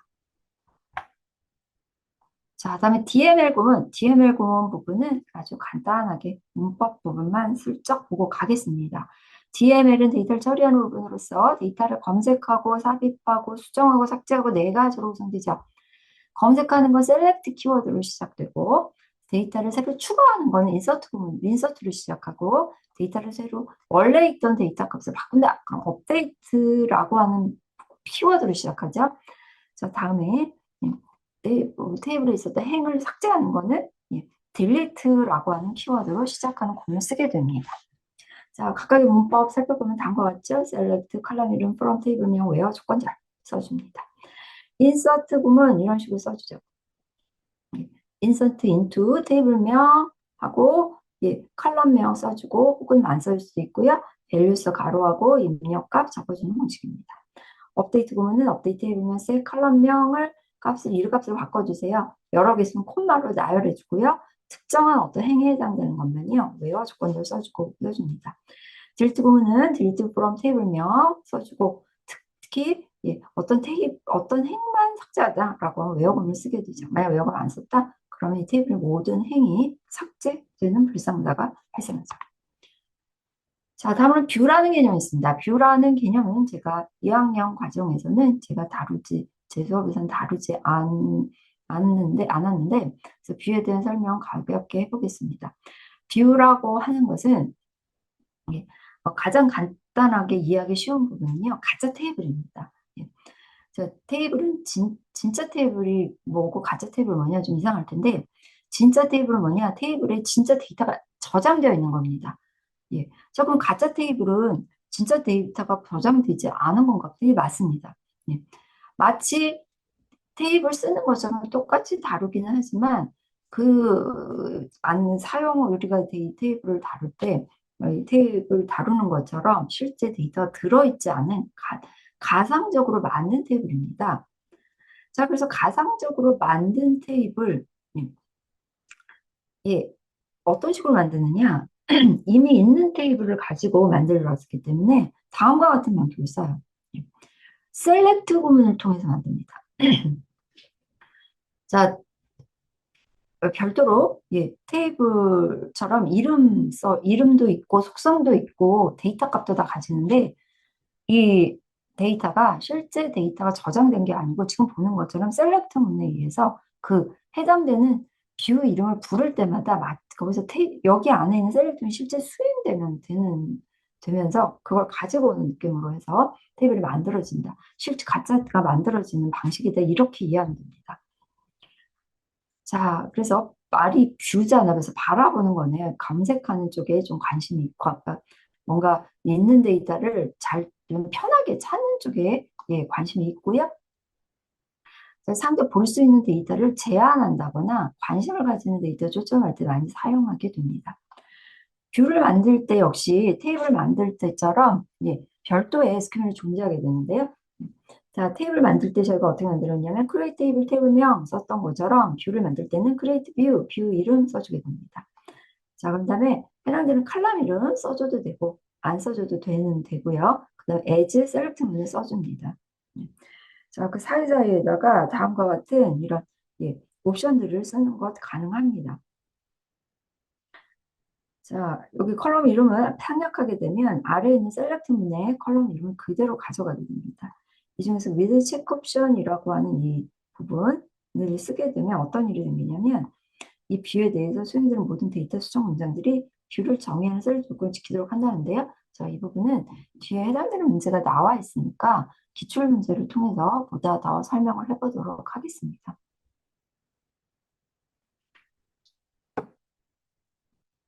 예, 잠깐 예. 예, 쉬지 않고 그냥 쭉 한번 해볼까요? 예, 아까 이게 오늘이 또 휴일인데, 예, 휴일인데 제가 아까 10분 쉬고 생각을 해보니까 휴일인데, 예, 오늘 늦게 끝나기를 원하는 친구가 많지는 않을 것 같다는 생각이 들어서, 예, 예, 지금 그냥 조금 몰아서 그냥 쉬는 시간 없이 쭉 진행하고 빨리 끝내는 게 낫지 않을까 이런 생각이 듭니다. 예, 자. 예, 그래서 지금 예, 어때요? 예, 반대하는 사람이 있을까요? 예, 아마 답이 별로 없을 것 같은데. 예, 이게 온라인이어서 예, 특별히 지금 뭐 채팅창에 나오는 게 없다 보니까 예, 그러면 그대로 예, 쉬는 시간 없이 그대로 진행하겠습니다. 예, 아까 10분 충분히 쉬었으니까요. 예, 넘어가겠습니다. 자, 이제 문제 풀어보겠습니다. 첫 번째 문제입니다. 자, 여기 SQL 부분에 대한 기출 문제 부분은 저기 모두 검토해 보니까 난이도가 매우 낮습니다. 높지 않더라고요. 예. 그래서 SQL 부분은 충분히 저희가 2학년 때 배웠던 내용 중에 일부만 기억나더라도, 기본적인 부분만 기억나더라도 충분히 다 만점을 받을 수 있는 수준인 것 같습니다. 네. 여기는 이제 SQL이 중심이 아니라서 그런 것 같습니다. 여기에 비해서 SQL만 대상으로 하는 뭐 SQLD라던가 뭐 이런 문제들은 그 훨씬 더 문제가 어려운 걸로 알고 있는데 여기는 거기에 비한다면 SQL 자체의 수준의 문제는 상당히 낮게 배정되어 있는 것 같습니다. 만약 기출 문제만 대상으로 본다면 그렇습니다. 이제 기출 문제가 아닌데 당연히 문제는 나올 가능성은 있으니까 100%라고 볼 수는 없지만 자, 요거 한번 풀어보십시오. 아주 쉽습니다. 예. 자, 요거는 이제 SQL문에서 갱신하는 구문, 예. 즉 업데이트죠. 업데이트 구문만 쓸 줄 알면 너무 쉽게 해결이 가능한 문제. 자, 한번 써보세요.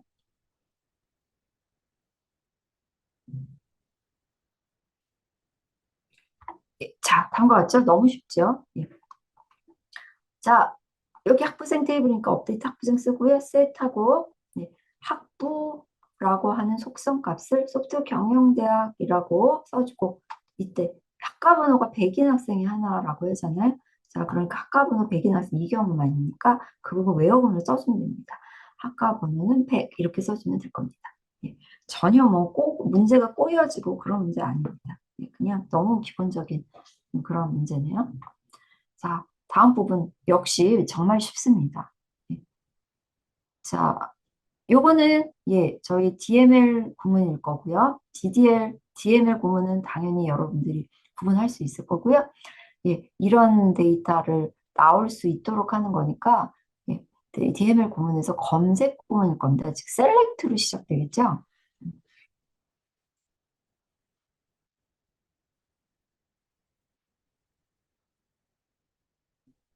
자, 셀렉트 구문 중에서도 매우 난이도가 낮은 수준의 문제입니다.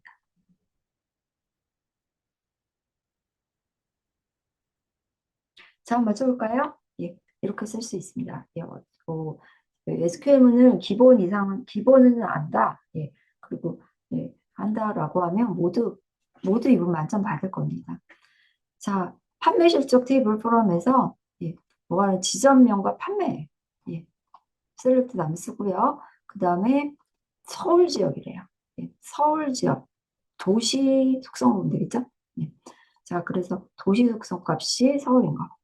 그 다음에 판매액 내림, 예, 판매액 내림차순이래요. 자, 그 오더 바이 금 써주면 되겠죠? 판매액 써주고 내림차순이면 DSC 혹은 예, 디센딩이라고 풀네임 써도 상관없고요. 자, 이 문제 풀어보세요. 이 문제도 뭐 어렵지 않습니다.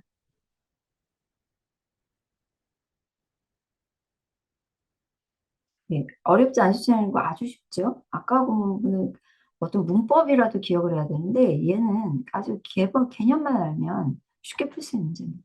답은 이죠. 데이터 삽입 삭제 객시는 DDL 구문 아니죠. DML 구문입니다. 예, 너무 쉬운 문제였습니다. 자, 이 문제도 너무너무 쉬운데요?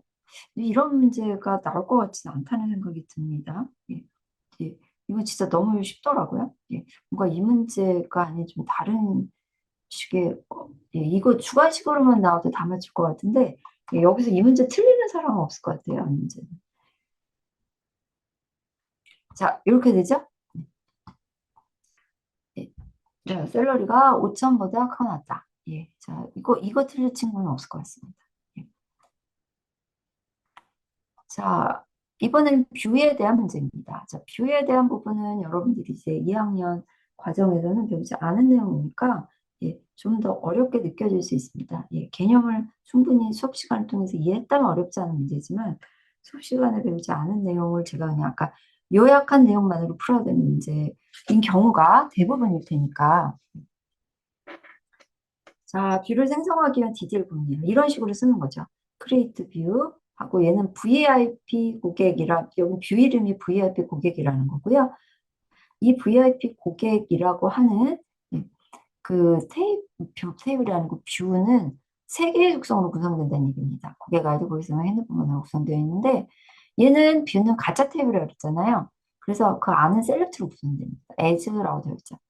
얘는 원래 진짜 테이블이 고객인데 그중에서 등급이 VIP인 고객 아이디, 고객 핸드폰 번호 셀렉트한 결과를 요 가짜 테이블에다가 이 가짜 테이블만 불러주면 자동으로 셀렉트문이 예, 실행되는 느낌으로 해서 예, 그 해당되는 데이터를 그대로 예, 마치 뷰 이름 VIP 고객이라고만 얘기를 하면 바로 요 얘 있는 데이터를 볼 수 있게 만들어주는 내용입니다. 자, 그리고 뒤에 with check option이라고 하는 부분이 추가되어 있죠. 자, 먼저 데이터베이스 뷰의 개념에 대해 서술하라 라고 되어 있습니다. 자, 얘는 무슨 얘기냐? 자, 뷰에 대한 개념, 가짜 테이블이다 라고 하는 게 핵심일 겁니다. 예, 가짜 테이블, 가상 테이블이라는 키워드만 써 있다면 아마 15점 중에 거의 모든 점수를 얻을 것으로 추정됩니다. 자, 기본 테이블인 고객 테이블에서 등급이 VIP인 고객의 고객 아이디, 고객성 핸드폰을 수출해서 VIP 고객이라는 이름의 뷰를 만드는 거죠. 뷰는 데이터 하나 이상의 뭐 이런 얘기는 뭐 써도 되고 말아도 되고요. 기본 테이블에서 유도돼서 실제 존재하지 않습니다. 물리적으로 존재하지 않는 논리적인 가상 테이블을 두고 뷰라고 얘기하게 됩니다. 자, 그러니까 뷰 생각나면 뷰 이렇게 아무것도 지금 기억하기 싫으면 뷰는 가짜 테이블이다. 예, 그렇게 기억하면 될 것 같습니다. 자, 이제 2번 부분은 조금 더 어렵죠? 뷰에 대한 기본 개념 이외에 예, 자, 요 위에 세컨옵션 의미까지 얘기를 하고 있기 때문에 이 부분은 이해가 필요한데 아까 제가 요약 설명할 때 듣던 내용만으로는 답을 하기가 좀 어렵기 때문에 제가 아까 예제를 통해서 뒤에 나오는 예제가 있으니까 그걸로 설명해 보겠다라고 얘기를 했었습니다. 자, 그거 해보겠습니다. 자, 여기 뭐 지금 요 답들도 예, 여기 나온 답들은 다 그 뭐죠? 네, 여기 그 탑십 홈페이지에 동영상 자료가 있는데 거기 해답이 동영상으로 여기 그 교수분이 예, 그 강의를 해주시는데 제가 그 캡처를 하다 보니까 예, 여기 이렇게 제가 편집을 좀 덜 했습니다. 여기 이렇게 이 표시가 좀 있습니다. 예. 자, 그래서 거기 나온 답을 기준으로 보겠습니다. 여기 베스트 정답이라고 하는 걸 봅니다. 어떻게 하는 거냐. VIP 고객 뷰에서, 그쵸? VIP 고객 일어나진 뷰에서 등급이 VIP인, 얘는 뭘로 구성됐냐면, 원래 테이블인 고객에서 등급이 VIP인 그런 데이터 셀렉트한 결과잖아요. 자, 그런데 여기 위즈 체크 옵션이라고 딱 썼다면 어떤 일이 생기는 거냐면요. 이렇게 웨어군으로 등급 VIP라고 되어 있는 이 부분이 이제 핵심이 되는데 등급이 VIP인 고객 정보는 변경할 수 있지만 VIP 고객 정보가 아닌 정보에 대해서 어떤 변경을 하려고 하면 추가를 하는 것도 안 되고 예, 변경하는 것도 안 되고 삭제하는 것도 안 된다는 겁니다. 자, 그래서 반드시 등급 VIP인 그런 데이터에 한해서 변경이 가능할 수 있도록 그걸 제한을 아예 걸어주는 그런 부분이다라고 보면 됩니다. 자, 이제 다섯 번째 주제로 가겠습니다. 이제 다섯 번째 주제부터는 그 조금 예, 그 2학년 때 배웠던 주제가 아닙니다. 예, 예, 4학년 과정에서는 다 다루고 있지만 여기서는 다루지 2학년 과정에서는 다루지 못했기 때문에 조금 어렵게 느껴질 수도 있습니다. 자, 여기 트랜잭션 병행적 부분인데요. 자, 역시 그 꼭 필요한 것들만 얘기해 보도록 하겠습니다. 자, 트랜잭션이 무엇이냐? 이 개념은 이거래요. 예, 어떤 연산이 있는데 이 연산이라고 하는 것은 예, 어떤 그 데이터 SQL문으로 보면 여기 연산이라고 상상할 수 있는 거는 이 DML 구문에서 수정과 관련된 연산이다라고 생각하면 됩니다. 예. 자, 그런 집합이 하나의 논리적인 작업 단위를 이루는 집합 단위로, 이게 모두 끝나야지 어떤 일이 끝나는 거잖아요. 그렇게, 이렇게 뭔가 이렇게 묶어놨다라고 하는 개념이 트랜잭션이다라고 봅니다. 자, 이때, 여기서부터 여기까지가 의미 있는 어떤 작업 단위라면, 예, 거기 있는 내용이 다 끝나기 전에 데이터가 맞았는데, 요 논리적인 작업 단위가 끝났을 때도 또 이 데이터가 올바라야 되잖아요. 예, 그걸 가능하게 해줘야 된다라는 개념이 강조되고요. 자, 이런 트랜잭션에는 예, 이렇게 하나의 논리적인 작업 단위 여러 연산들의 집합이기만 하면 되는 건 아니고 이런 특징을 만족해야 된다고 합니다. 일명 엑시드라고 이야기를 하게 되는데 왜 엑시드냐? 특징에 있어서 영문으로 예, 이렇게 되는데 여기서 앞 글자를 따서 엑시드 예, 이렇게 많이 부릅니다. 자, 먼저 첫 번째 특성, 원자성입니다. 어토미시티, 원자성 이렇게 되어 있는데요. 얘는 뭐냐?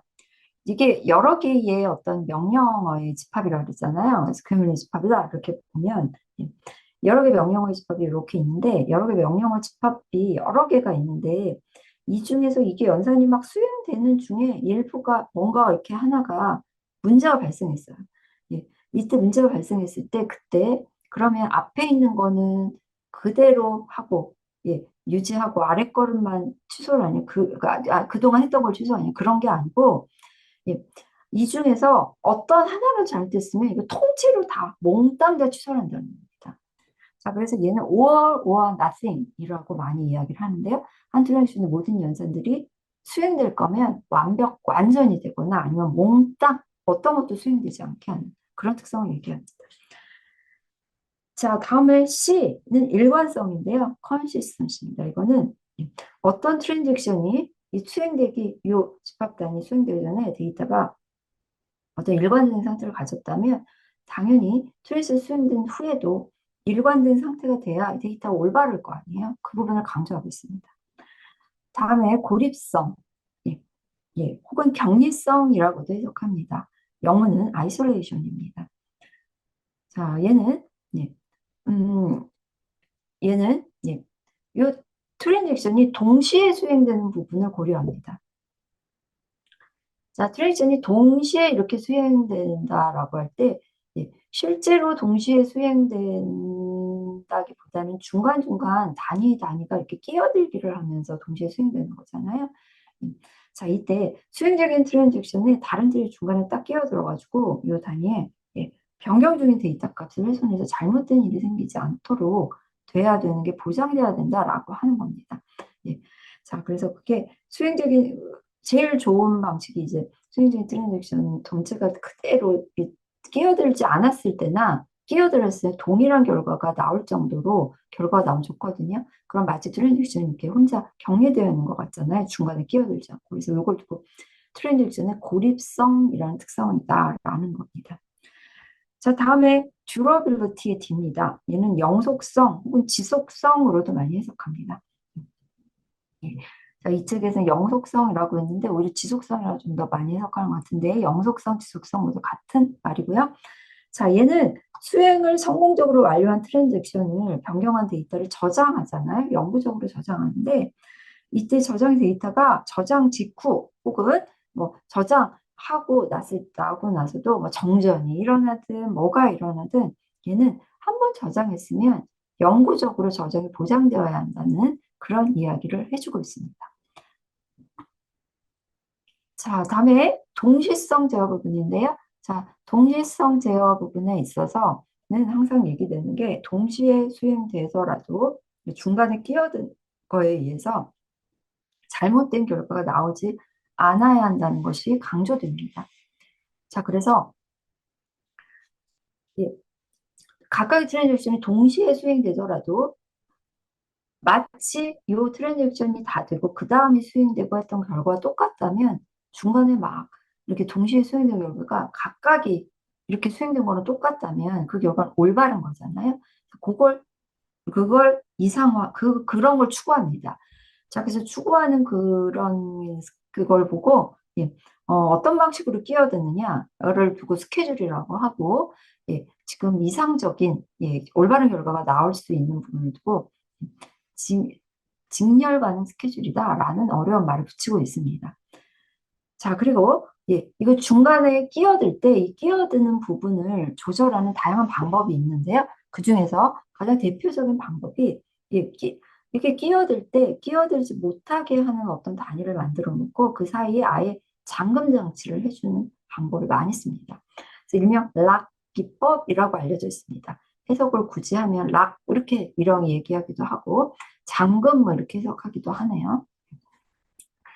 자, 그리고 이런 잠금 기법 중에서 예, 제일 가장 유명한 방법 중에 하나가 투페이즈 락킹 기법이라고 하는 게 있습니다. 자, 얘는 예, 다음과 같이 계속 락만 하다가 예, 한쪽 계속 락만 하고 또 한쪽 단계에서는 계속 언락만 하고 예, 잠궜다가 풀어주는 거를 예, 잠갔다 풀어줬다 한 거죠. 풀어줬다 없이 계속 잠그기만 하고 계속 풀어주기만 하는 이런 단계로 만들면 이렇게 올바른 결과가 수행되는 게 보장된다라고 해서 많이 사용을 하게 됩니다. 자, 그래서 계속 낭만하는 걸 두고 확장된 게 계속 언락만하는 걸 두고 수축 단계다라고 이야기를 합니다.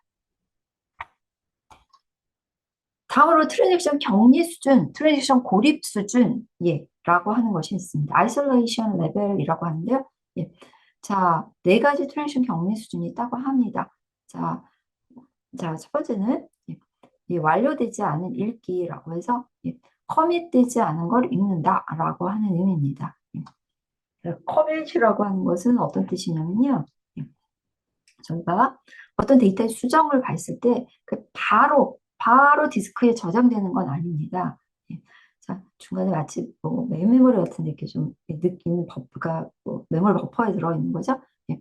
이따가 그 내용이 그 최종적으로 이제 디스크에 들어가는데 그럼 이제 완전히 이게 저장되는 거거든요. 그걸 커밋됐다라는 표현을 쓰게 되는데 이 read uncommitted라고 하는 트랜잭션 관리 수준은 이렇게 커밋되지 않은 데이터도 읽는 것이 허용되는 어디에서 다른 트랜잭션 동시에 수행될 때 얘기합니다. 얘는 동시에 트랜잭션이 수행될 때 예, 이쪽에서 완료되지 커밋되지 않은 데이터를 조금 다른 트랜잭션 동시에 수행 다른 트랜잭션에서 읽는 것을 허용할 때 그리고 uncommitted 안 데이터 읽는다라고 해서 read uncommitted 수준이다라고 부르게 됩니다. 자, 그 다음 격리 수준은요. 그러면 좀 너무 문제점이 많이 발생할 수 있으니까 좀 최소 커밋된 것만 많이 읽겠다. 예. 라고 하면 read committed 수준에 도달했다라고 얘기를 합니다. 자, 그 다음으로는 예, 이렇게 하더라도 문제가 발생할 수 있는데 예, 자, 여기 요 부분 아래에 이제 문제점들이 써 있죠. 예. 자, 여기 커밋되지 않은 리드 값을 읽으면 커밋되지도 않은 데이터를 읽으니까 조금 문제가 되는 지나가는 데이터를 읽을 수 있으니까 뭔가 더티 데이터를 읽을 수 있다는 측면에서 더티 리드 문제가 발생한다. 더티 값을 읽었다. 예, 필요 없는 값을 읽었다. 잘못된 값을 읽었다. 예, 라는 측면에 더티 리드 문제 발생한다고 하고요. 그 다음에 굉장히 또 많은 문제 발생합니다. 자, read committed는 커밋된 데이터만 읽기 때문에 이런 더티 데이터는 읽지 않아서 그 문제가 발생하지 않지만 다른 문제가 계속 발생하는데 자, 그 문제 중에 하나가 한쪽에서 커밋된 데이터를 커밋됐는데 중간에 커밋된 데이터를 중간에 끼어든 다른 트랜잭션에서 예, 그 커밋되기 전에 데이터를 읽고 커밋된 후에 데이터를 읽었을 때 그 헤드 값이 바뀌게 되는 커밋된 데이터를 읽게 보이는 거니까 바뀌게 된다라고 하면 그 또 다른 트랜잭션에서는 반복해서 똑같은 SQL을 실행했음에도 불구하고 값이 바뀌는 것 같은 모습을 보이니까 문제가 될 수 있다. 그래서 그 반복된 동일한 SQL 셀렉트 그 지리를 수행했을 때 다른 값이 나오니까 문제가 된다라고 해서 난 리피터블 위드 문제가 발생한다라고 얘기를 합니다. 그래서 그걸 해결하는 경리 수준이 반복 읽기, repeatable read라고 합니다. 얘는 그 부분은 발생하지 않습니다. 발생하지 않지만 새로운 데이터를 인서트하면 그 부분까지는 그 다른 트랜잭션에서 읽을 때 그 데이터가 보이기 때문에 마치 자기 데이터에 없는 데이터가 새로 유령처럼 나타나는 느낌이다. 라고 해서 팬텀 리드 문제가 발생한다라고 합니다. 자, 이제 직렬화라고 하는 수준은 완전히 동시성이 없고요. 트랜잭션 완전 끝나고 다른 트랜잭션 수행할 때 시리얼라이저블 모드다라고 얘기를 합니다. 자, 이때는 어떤 문제도 발생은 하지 않지만 실질적으로는 동시성이 수행되지 않는다. 격리가 전혀 이루어지지 않았다라고 볼 수 있는 수준입니다. 자, 그래서 네 가지 내용이 있는데, 제 생각에는 이렇게 짧게 설명한 것만으로는 조금 이해가 쉽지는 않을 수 있을 것 같습니다. 실제로는 좀 실습도 해보고, 그렇게 말로만 들었던 게 어떤 식으로 내용이 나오는지 봐야 되는데, 이게 안 돼서 좀, 그렇긴 합니다만, 이렇게 그냥, 이런 개념 설명을 스쳐 지나갔더라도, 이 문제 나누는 수준에 따라서는 이런 스쳐 지나가는 개념만으로도 풀 수 있는 문제가 충분히 존재할 수 있기 때문에 제가 그 기출문제를 기반으로 설명을 했습니다. 자, 이 부분 문제 풀어봅니다. 자, 이 부분은 제가 아까 트랜잭션 특성 네 가지 얘기했죠. 엑시드라는 특성 부분에 대한 내용으로서 아까 그 설명된 내용만 약간 이렇게 이 부분은 충분히 내용을 이해를 하고 약간은 이렇게 시험 문제만을 위한 입장으로 약간 암기와 같은 그런 느낌인 것 같습니다. 그런 수준의 문제입니다. 그래서 아까 그 요약지만 일단 잘만 봤다면 이 정도 문제는 충분히 이 트랜잭션이라는 개념 이해를 실제로는 충분히 하고 있지 않더라도 이 문제를 맞출 수 있는 문제입니다. 이 정도 수준. 자, 얘는 고립성에 대한 거죠. 자, 어떤 트랜잭션이 갱신하는 동안 완료되기 전에 한다. 뭔가 동시 수행과 관련된 부분. 트랜잭션이 동시에 수행되는 부분과 관련된 문제에 관련된 특성은 바로 아이솔레이션, 고립성에 대한 문제입니다. 고립성 혹은 격리성. 한글로도 고립성이라 나올 수도 있고 격리성이 나올 수도 있을 테니까 다 설명을 합니다. 자, 병행제 락킹 단위 부분인데요. 자, 락킹 부분도 설명할 내용이 상당히 많지만 여기 지금 락킹이라고 하는 게 아까 뭐라고 했냐면 이렇게 두 개의 트랜잭션이 동시에 수행될 때 요게 이제 이쪽 트랜잭션이 수행되는 중에 중간에 다른 트랜잭션이 끼어들게 되면 뭔가 문제가 발생했다라고 하면 너 못 들어와라고 문을 그냥 문을 잠가버려서 못 들어오게 막아주는 방법이 락이거든요. 자, 근데 락킹 할 때, 락킹을 이만큼 할지에 따라 달라집니다. 자, 그래서 락킹을 데이터베이스 전체를 완전히 막아줄 수도 있습니다. 혹은 파일 단위, 행 단위, 이렇게 막아줄 수 있기 때문에 다양한 로킹 단위가 있습니다. 그건 로킹 단위라고 해요.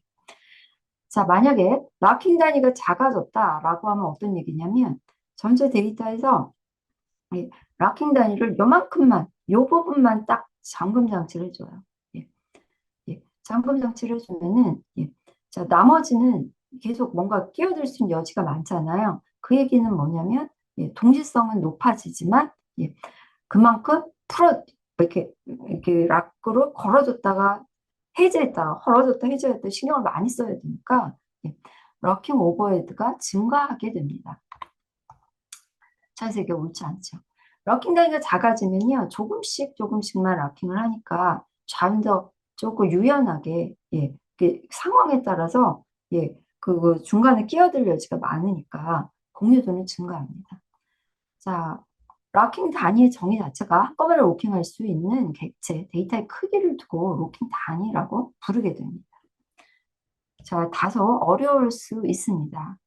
자, 근데 어쨌든 한꺼번에 로킹할 수 있는 객체의 크기가 로킹 단위라는 부분을 이해한다면 나머지 부분은 또 동시에 제어 부분을 이해한다면 어느 정도까지는 이해가 될 수도 있을 만한 문제일 거로 추정됩니다.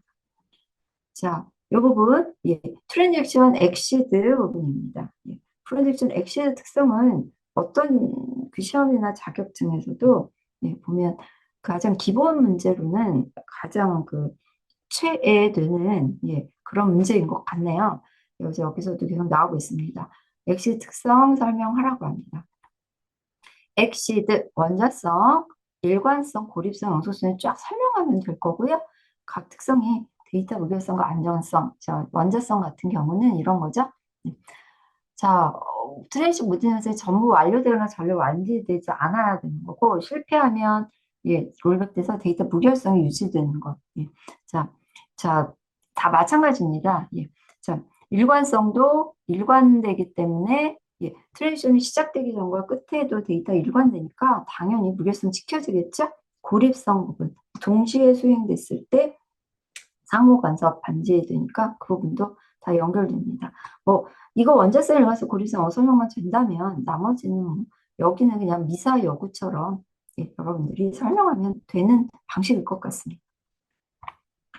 자, 이번에 조금 전에 설명드린 격리 수준, 아이솔레이션 레벨에 대해 설명드리고 있습니다. 이 중에서 repeatable read를 설명하라고 합니다. 그리고 여기서 발생 문제점 방지하라고 서술하라고 했는데, 아까 제가 설명된 내용을 그대로 쓰면 되긴 하지만, 사실 이거를 진정으로 이해하기 위해서는 제가 아까 설명된 것만으로는 부족하게 할 겁니다. 자, repeatable read, 아까 설명된 그대로고요. 자, 팬텀 리드 현상이 발생할 수 있습니다. 자, 요거를 없애기 위해서는 경직을 더 높이면 됩니다. 레벨을 높여서요. 시리얼라이저블로 높여주면 됩니다. 자, 이제 마지막 주제인 기타 주제로 가보도록 하겠습니다. 자, 기타라고 잡았을 때는 지금 여기에 해당되는 주제에 보면 일이 조금 그게 몇 가지로 있는데 제가 그냥 그걸 다 통으로 기타라고 설명을 하겠습니다. 자, 먼저 분산 데이터베이스라는 주제가 있습니다. 자, 분산 데이터베이스 주제 여기 보면 분산 데이터베이스란 데이터베이스 네트워크상에서 여러분들 분산되어 있지만 실제로 데이터베이스가 여러 컴퓨터 물리적으로 분산이 되어 있어요. 하지만 실제 사용자는 그게 분산되어 있는지 뭔지 몰라도 사용할 수 있게 하는 것이라고 볼 수 있습니다. 자, 그래서 여기에는 이렇게 구조를 나눌 수 있는데 먼저 전역 스키마, 글로벌 스키마가 있는데 분산의 개념을 생각하지 않고요. 분산 데이터가 있든 없든 상관없이 나는 모든 데이터가 뭔지 그걸 정의하는 부분입니다. 자, 그 다음이 이제 이렇게 된 내용을 논리적인 단위로 좀 단편화를 시켜줍니다.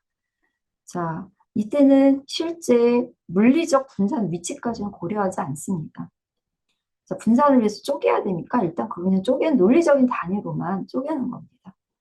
자, 그래서 이거를 분할 지역 독립적이라는 얘기는 그 얘기고요. 자, 그 스키마 프레그먼트 스키마라고 합니다. 그 다음 단은 할당 스키마, 얼로케이션 스키마로서 얘는 실제로 얘가 어떤 어떤 사이트, 분산 위치 어디에 들어가 있는지를 해주는 그런 정보가 들어있는 스키마로서 어디에 할당하지를 알려주는 스키마입니다. 할당 스키마입니다. 그래서 이렇게 된 할당 스키마에 따라서 실제 각각의 위치에 따라서 실제 그 스키마가 정의되는 방식입니다. 자, 분산 데이터베이스를 쓰기 위해서는 저희가 여러 사이트에 나뉘어서 여러 곳에 나뉘어서 데이터가 저장되어 있다고 하더라도 저희가 이게 왜 여러 개 나뉘었는지 말는지 그런 부분을 고려하지 않고 마치 그냥 한 개의 데이터를 쓰는 것 같은 느낌으로 써야 되는데 그러려면은 어디에서 있는지가 예, 몰라도 되도록 한다는 측면에서 투명성이라는 표현이 써 있습니다. 이런 걸로 데이터 투명성이라고 하는데요. 예, 여기는 크게 분할, 위치, 중복, 장애, 병행 투명성이 있습니다. 분할 투명성은 사용자가 예, 사용자가 전역 스키마, 즉 우리가 그냥 사용자 입장에서 보는 스키마죠. 그게 어떻게 분할되었는지 그런 걸 알려주는 역할을 수행하는데 그런 거를 사용자가 어떻게 나눴는지를 몰라도 될 수 있도록 해달라라는 거고요. 실제 이제 분할은 어떤 방식으로 이루어지냐면 저희가 지금 관계형 테이블 대상으로 한다라고 하면 분할은 테이블은 행과 열로 구성되어 있으니까 이 행으로 이렇게 쪼개면 이렇게 쪼개니까 수평이죠. 수평 분할. 열로 쪼개면 수직이잖아요. 수직 분할 이렇게 됩니다. 자, 다음에 위치 투명성은요. 예, 실제 분산 데이터베이스상에 데이터가 이 사이트에 있는지 이 사이트에 있는지 알 필요가 없도록 위치가 투명하게 몰라도 되게 해달라라는 점의 위치 투명성입니다. 자, 중복 투명성은 예, 자, 데이터를 좀 중복해서 데이터를 저장할 필요도 있습니다. 예, 자, 그런 경우에도 어떤 데이터가 중복되고 또 어디에 중복 데이터가 있는지를 사용자가 굳이 그것까지 알 필요가 없어야 된다는 그런 내용을 얘기하고 있고요. 장애 투명성은 예, 이게 분산되다 보니까 하나로 구성되어 있을 때보다는 뭐 네트워크 장애라든가 이런 고려해야 될 부분이 많겠죠. 예, 그때 장애가 발생하더라도 그것 때문에 문제가 되면 안 되잖아요. 자, 그래서 장애가 발생하더라도 알아서 그 장애가 좀 잘 해결될 수 있고 마치 이게 나뉘어져서 장애가 발생했을 때 나는 문제점을 우리가 인식하지도 못하게 그렇게 될 수 있어야겠죠. 그걸 또 장애 투명성이라고 합니다. 병행 투명성은 분산돼 데이터베이스 있는 만큼 막 여러 개가 동시에 수행될 가능성도 커지게 될 텐데 그때도 결과가 올바라야 되는 것을 보장해 줄 필요가 있습니다. 그리고 병행 투명성이라고 합니다. 자, 그 다음으로는 빅데이터라고 하는 개념이 존재하죠. 예, 예. 가장 최근에 이제 이슈가 되는 내용으로 이제 빅데이터랑 인공지능 뭐 이 부분이 있을 텐데 이제 그 부분입니다. 자, 빅데이터 부분. 이 빅데이터는 빅데이터라고 할 때 특징을 크게 3V로 많이 얘기를 합니다. 자, 3V에서 V는 앞에 영문의 V 세 개를 딴 건데요. V 볼륨, 벨로시티, 버라이어티인데요. 뜻이 뭐냐? 빅데이터 하면 당연히 데이터 크기가 큰 거는 상상할 수 있을 거고요. 예, 데이터 크기가 엄청나게 크다. 예, 예, 뭐 한 이 정도 수준으로 돼야 크다라고 본다라고 얘기하는 거 당연히 빅데이터니까 데이터 크다라는 측면. 그거 이외에도 예, 빅데이터라고 할 때 크기만 얘기하는 게 아니고요. 굉장히 이 빅데이터 만들어지는 속도가 빠르다는 측면도 포함됩니다. 다음으로 다양성 측면도 있습니다. 종류가 굉장히 다양해서요. 정형, 반정형, 비정형 데이터로 다양하게 구분이 된다라는 측면도 강조되어 있습니다. 기타 3V 아니고도 뭐 6V 뭐 더 많은 V도 있는데 자, 아무튼 3V 정도 얘기 살펴보겠습니다. 자, 다음에 빅데이터에 다양한 종류의 데이터가 존재한다고 했죠? 자, 여기서 정형, 반정형, 비정형 데이터가 있다고 했는데 정형 데이터는 뭐냐? 자, 마치 관계형 테이블에 보면 테이블 딱 구조대로만 데이터가 들어가잖아요. 그 대표적인 정형 데이터입니다. 반정형 데이터는 그 정도 수준은 아니지만 어느 정도는 고정되어 있는 마치 XML, 뭐 HTML 뭐 같은 그런 정도 그 규격이 뭐 이렇게 수정이 어느 정도 그 규격은 맞춰져 있지만 그렇다고 관계형 데이터들처럼 딱 요 모양만 되는 그런 형태는 아닌 형태를 얘기합니다. 비정형은 정형도 아니고 반정형도 아닌 나머지. 그래서 가장 최근에 많이 나오는 데이터들이 주로 대상이 됩니다. 그림, 동영상, 오디오 막 이런 문서 데이터들을 다 듭니다. 빅데이터 관련 기술로는요. 수집 기술, 저장 처리 기술, 표현 기술, 분석 기술 등을 줄 수 있습니다.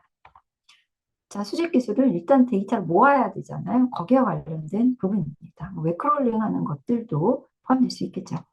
자, 다음에 빅데이터 저장 처리 기술에서는 분산 파일 시스템, DFS라고 하는 게 있는데, 컴퓨터 네트워크를 통해서 공유하는 여러 컴퓨터 파일을 접근할 수 있게 하는 파일 시스템을 의미합니다. NoSQL은 관계형 DB보다 관계형 DB가 아닌 그런 빅데이터를 조금 처리할 수 있도록 하기 위해서 관계형 DB를 대표하는 SQL만으로는 부족하기 때문에 이게 필요하다는 측면이 이미 만들어졌고요. 그래서 NoSQL이라는 또 다른 DBMS가 존재합니다. 자, 또 대용량 데이터를 분산 병렬 컴퓨팅하고 처리하는 분산 병렬 처리라는 기법이 있으면서 대표적으로 뱀유디스라고 하는 내용이 있습니다. 자, 표현 기술은 대규모 데이터를 조금 더 분석할 수 있고 하기 위해서 먼저 표현이 돼야 될 테니까요. 분석 전에 어느 정도 이걸 알 수 있어야 되니까 표현도 돼야 되는 그런 데도 활용이 되고요. 가치는 어떤 의미를 효과적으로 전달해서 그것들을 좀 더 명확하게 파악할 수 있도록 해주는 역할을 해줍니다. 표현을 잘 해줘 어떻게 해서 표현에서 시각화하느냐라고 하는 방법들이죠. 분석 방법에는 여러 가지가 있습니다. 로지스틱 회계 분석이라고 하는 것, 자, 이 부분 각각의 기준 문제 있기 때문에 설명을 좀 하겠습니다. 로지스틱 회계 분석은 자 어떤 분석을 할 때 알려져 있는 내용 이외에 앞으로의 내용을 예측할 때 어떻게 하냐면 그동안 이런 게 알려져 있다. 이제 그걸 토대로 그 선을 딱 그립니다. 자, 선을 그리면 아직 이미 있지 않은 앞으로의 값도 그 직선상으로 예측이 될 거 아니에요? 뭐 그런 방식으로 예측하는 방식입니다. 자, 그래서 로지스틱 분석이 있습니다. 선형결합이라고 하는 게 있죠? 발생을 예측하는 씁니다.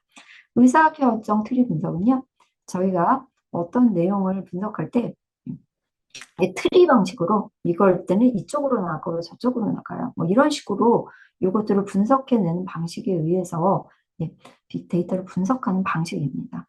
트리 방식으로 해당되는 내용을 분석하는 방법이고요. 신경망 분석 방법은 가장 최근에 큰 관심이 되고 있는 그 딥러닝이라든가 그런 것들의 핵심되는 내용도 뉴럴 네트워크이잖아요. 그래서 그런 방식대로 이게 인간의 두뇌 부분이죠. 그걸 가지고 분석하는 거고 텍스트 마이닝, 비정형 반정형 데이터에 대해서 자연어 처리 기술과 문자 처리 적용해서 유용한 정보를 추출 가공하는 기술로서 뭐 이렇다고 합니다. SNA 소셜 네트워크 어널리시스는 소셜 네트워크 같은 그 내용 대상으로 하는 내용이고 오피니언 마이닝 이런 내용, 자연어 처리, 인간의 요즘 가장 최근 유행하는 게 자연어 처리 부분이죠. 사람의 언어 자체를 이렇게 뭐 이런 것들을 통해서 분석해서 처리하는 방식을 얘기합니다. 자, 지금 빅데이터나 기타 부분은 저, 그 나오는 기출 문제 수준은 높지 않은 것 같고요. 근데 여기 있는 내용들을 그냥 한 번씩 읽지 않으면 알 수 없는 내용인데 딱 여기 정리된 수준까지만 나오는 것 같습니다.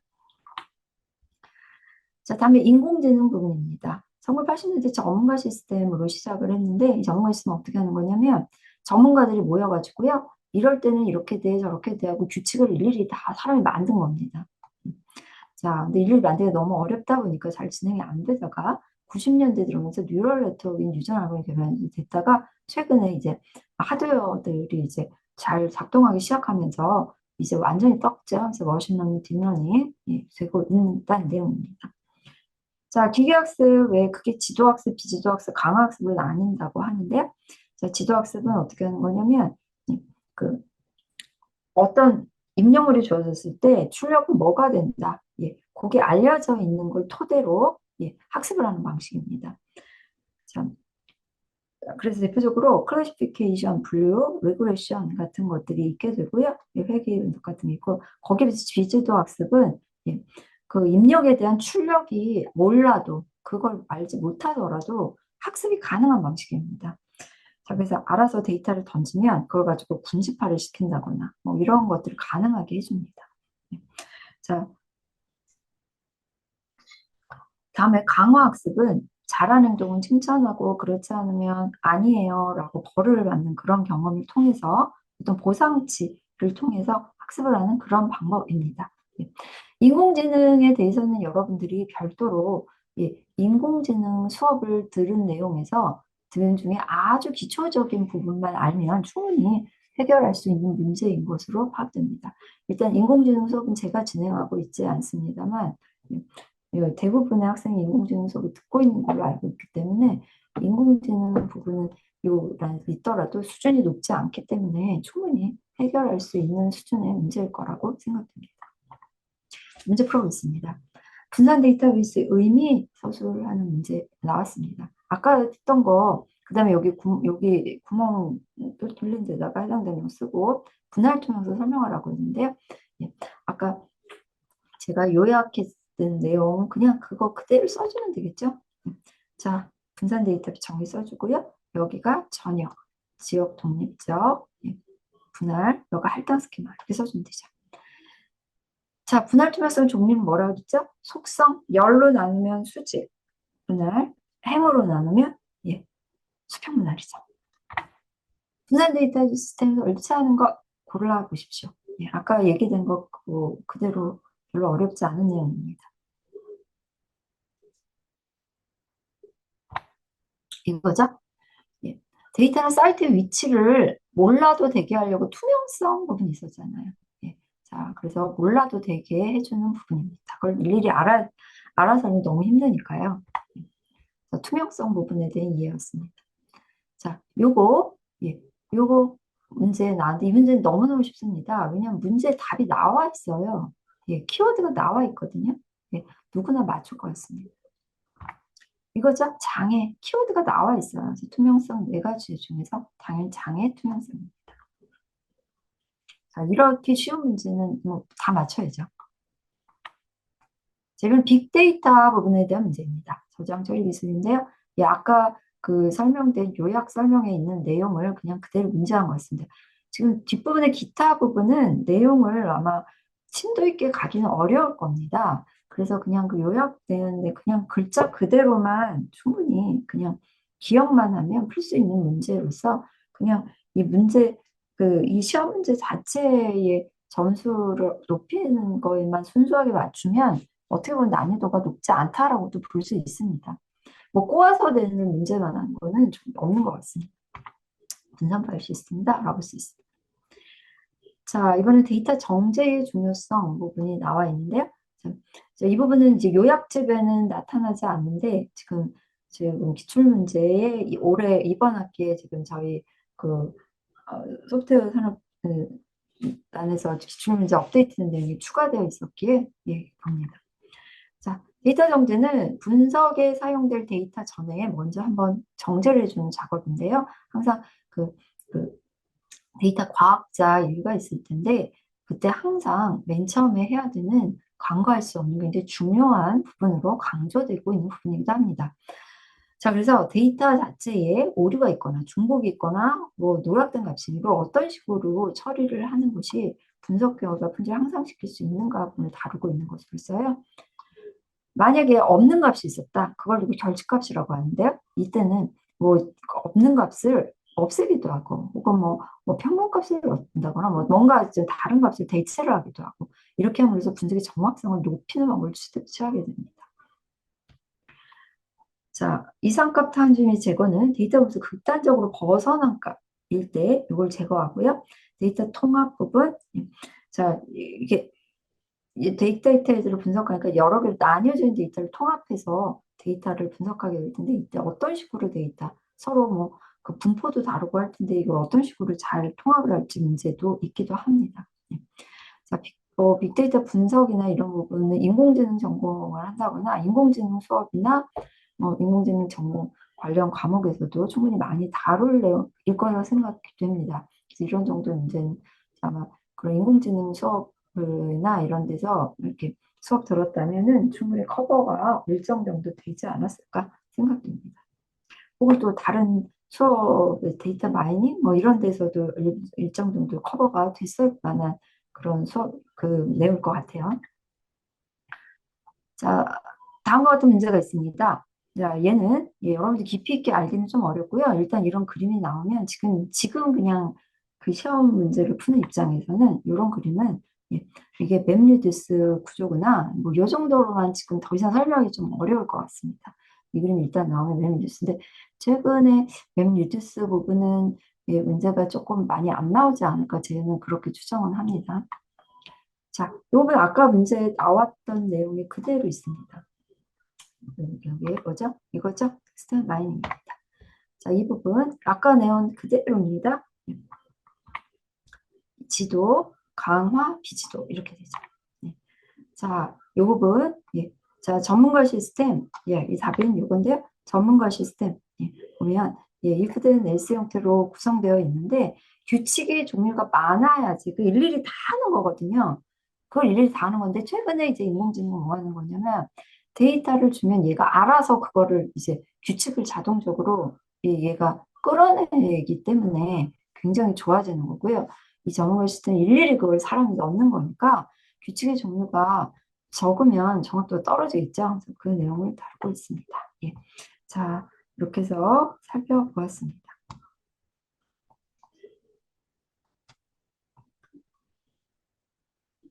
예, 자, 예, 자, 이렇게 해서 예, 다 끝났고요. 예, 어, 지금 예, 제가 딱 시간을 정확히 맞추려고 최선을 다했습니다.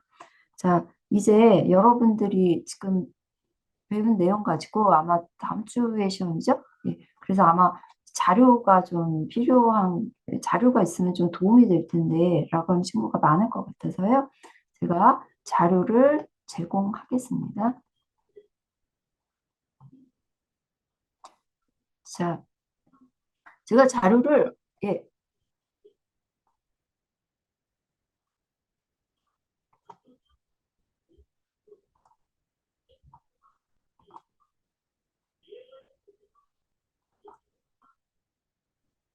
예, 자료를 두 개를 배포하겠습니다.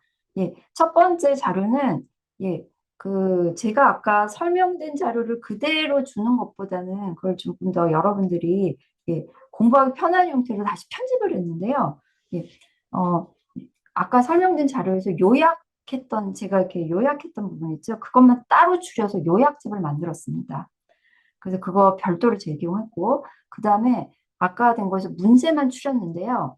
예, 문제를 어떤 식으로 두 개로 나눴냐면, 하나는 문제집이라고 제가 주제별 문제집이라고 파일을 만들었는데, 주제별 문제집은 크게 두 개의 파일로 구성되어 있습니다. 하나는 한 파일은 문제만 있어요. 아까 설명된 거에서 답은 빼고요. 문제만 있으니까 먼저 그거 갖고 한번 풀어보는 게 추천합니다. 먼저 답을 보지 말고요. 먼저 풀어보고 그 다음에 그거 문제와 답을 다 가지고 아까 설명한 거에서 요약한 것만 뺀 문제와 답이 다 포함되어 있는 파일 그렇게 되어 있습니다. 그게 여러분들 입장에서 공부하기가 편할 것 같아서 지금 설명은 제가 합쳐서 있지만 그거를 이렇게 세 개의 파일 형태로 나눠서 예, 배포합니다. 예. 자, 자, 이렇게 해서 예, 저기 릴레이 특강 두 번째 데이터 부분 마무리하도록 하겠습니다. 아무쪼록 도움이 좀 되었으면 좋겠고요. 데이터 부분에 있어서는 제가 볼 때는 일단은 예, 그 다른 영역보다 문제수가 많은 편은 아닌 것 같고 그다음에 2학년 때 배운 내용으로 제가 얘기한 것처럼 최소 70% 이상은 커버가 되고 이제 나머지 부분은 나머지 안 배운 부분도 사실은 그 요약집이나 제가 설명한 내용 정도 수준으로 가지 굉장히 깊게 문제가 나오는 수준은 아닌 것 같아요. 그러니까 그 충분히 예, 그 수업 받았던 내용이랑 오늘 배운 제가 설명한 내용만으로도 충분히 여러분들이 그 고득점을 충분히 수행할 수 있을 것 같고요. 아주 빠른 시간 내에 고득점을 하는 방법으로는 예, 수업 중에 했던 내용은 빠르게 스스로 문제를 한번 풀어서 상태 점검을 하고 그 이외의 문제는 수준이 그렇게 높지 않으니까 요약집에 있는 내용을 그냥 눈에 이렇게 어떻게 보면 스캔을 한다고 할까요? 예, 원래 그렇게 공부하는 방식은 추천하지 않지만 오로지 시험 문제에 고득점 원한다면 예, 그렇게 약간 눈에 스캔을 딱 해서 그 정도 난이도 문제 그냥 스캔만 하면 그대로 답이 나오잖아요. 예, 그래서 그렇게 하면 충분히 여기는 고득점을 받을 수 있는 영역인 것 같습니다. 네. 자, 수고 많았습니다. 예. 자, 모두 좋은 점수 얻을 수 있기를 바랍니다. 수고했습니다. 휴일인데도 모두 휴일인데도 참가해서 수고 많았습니다. 수고했어요.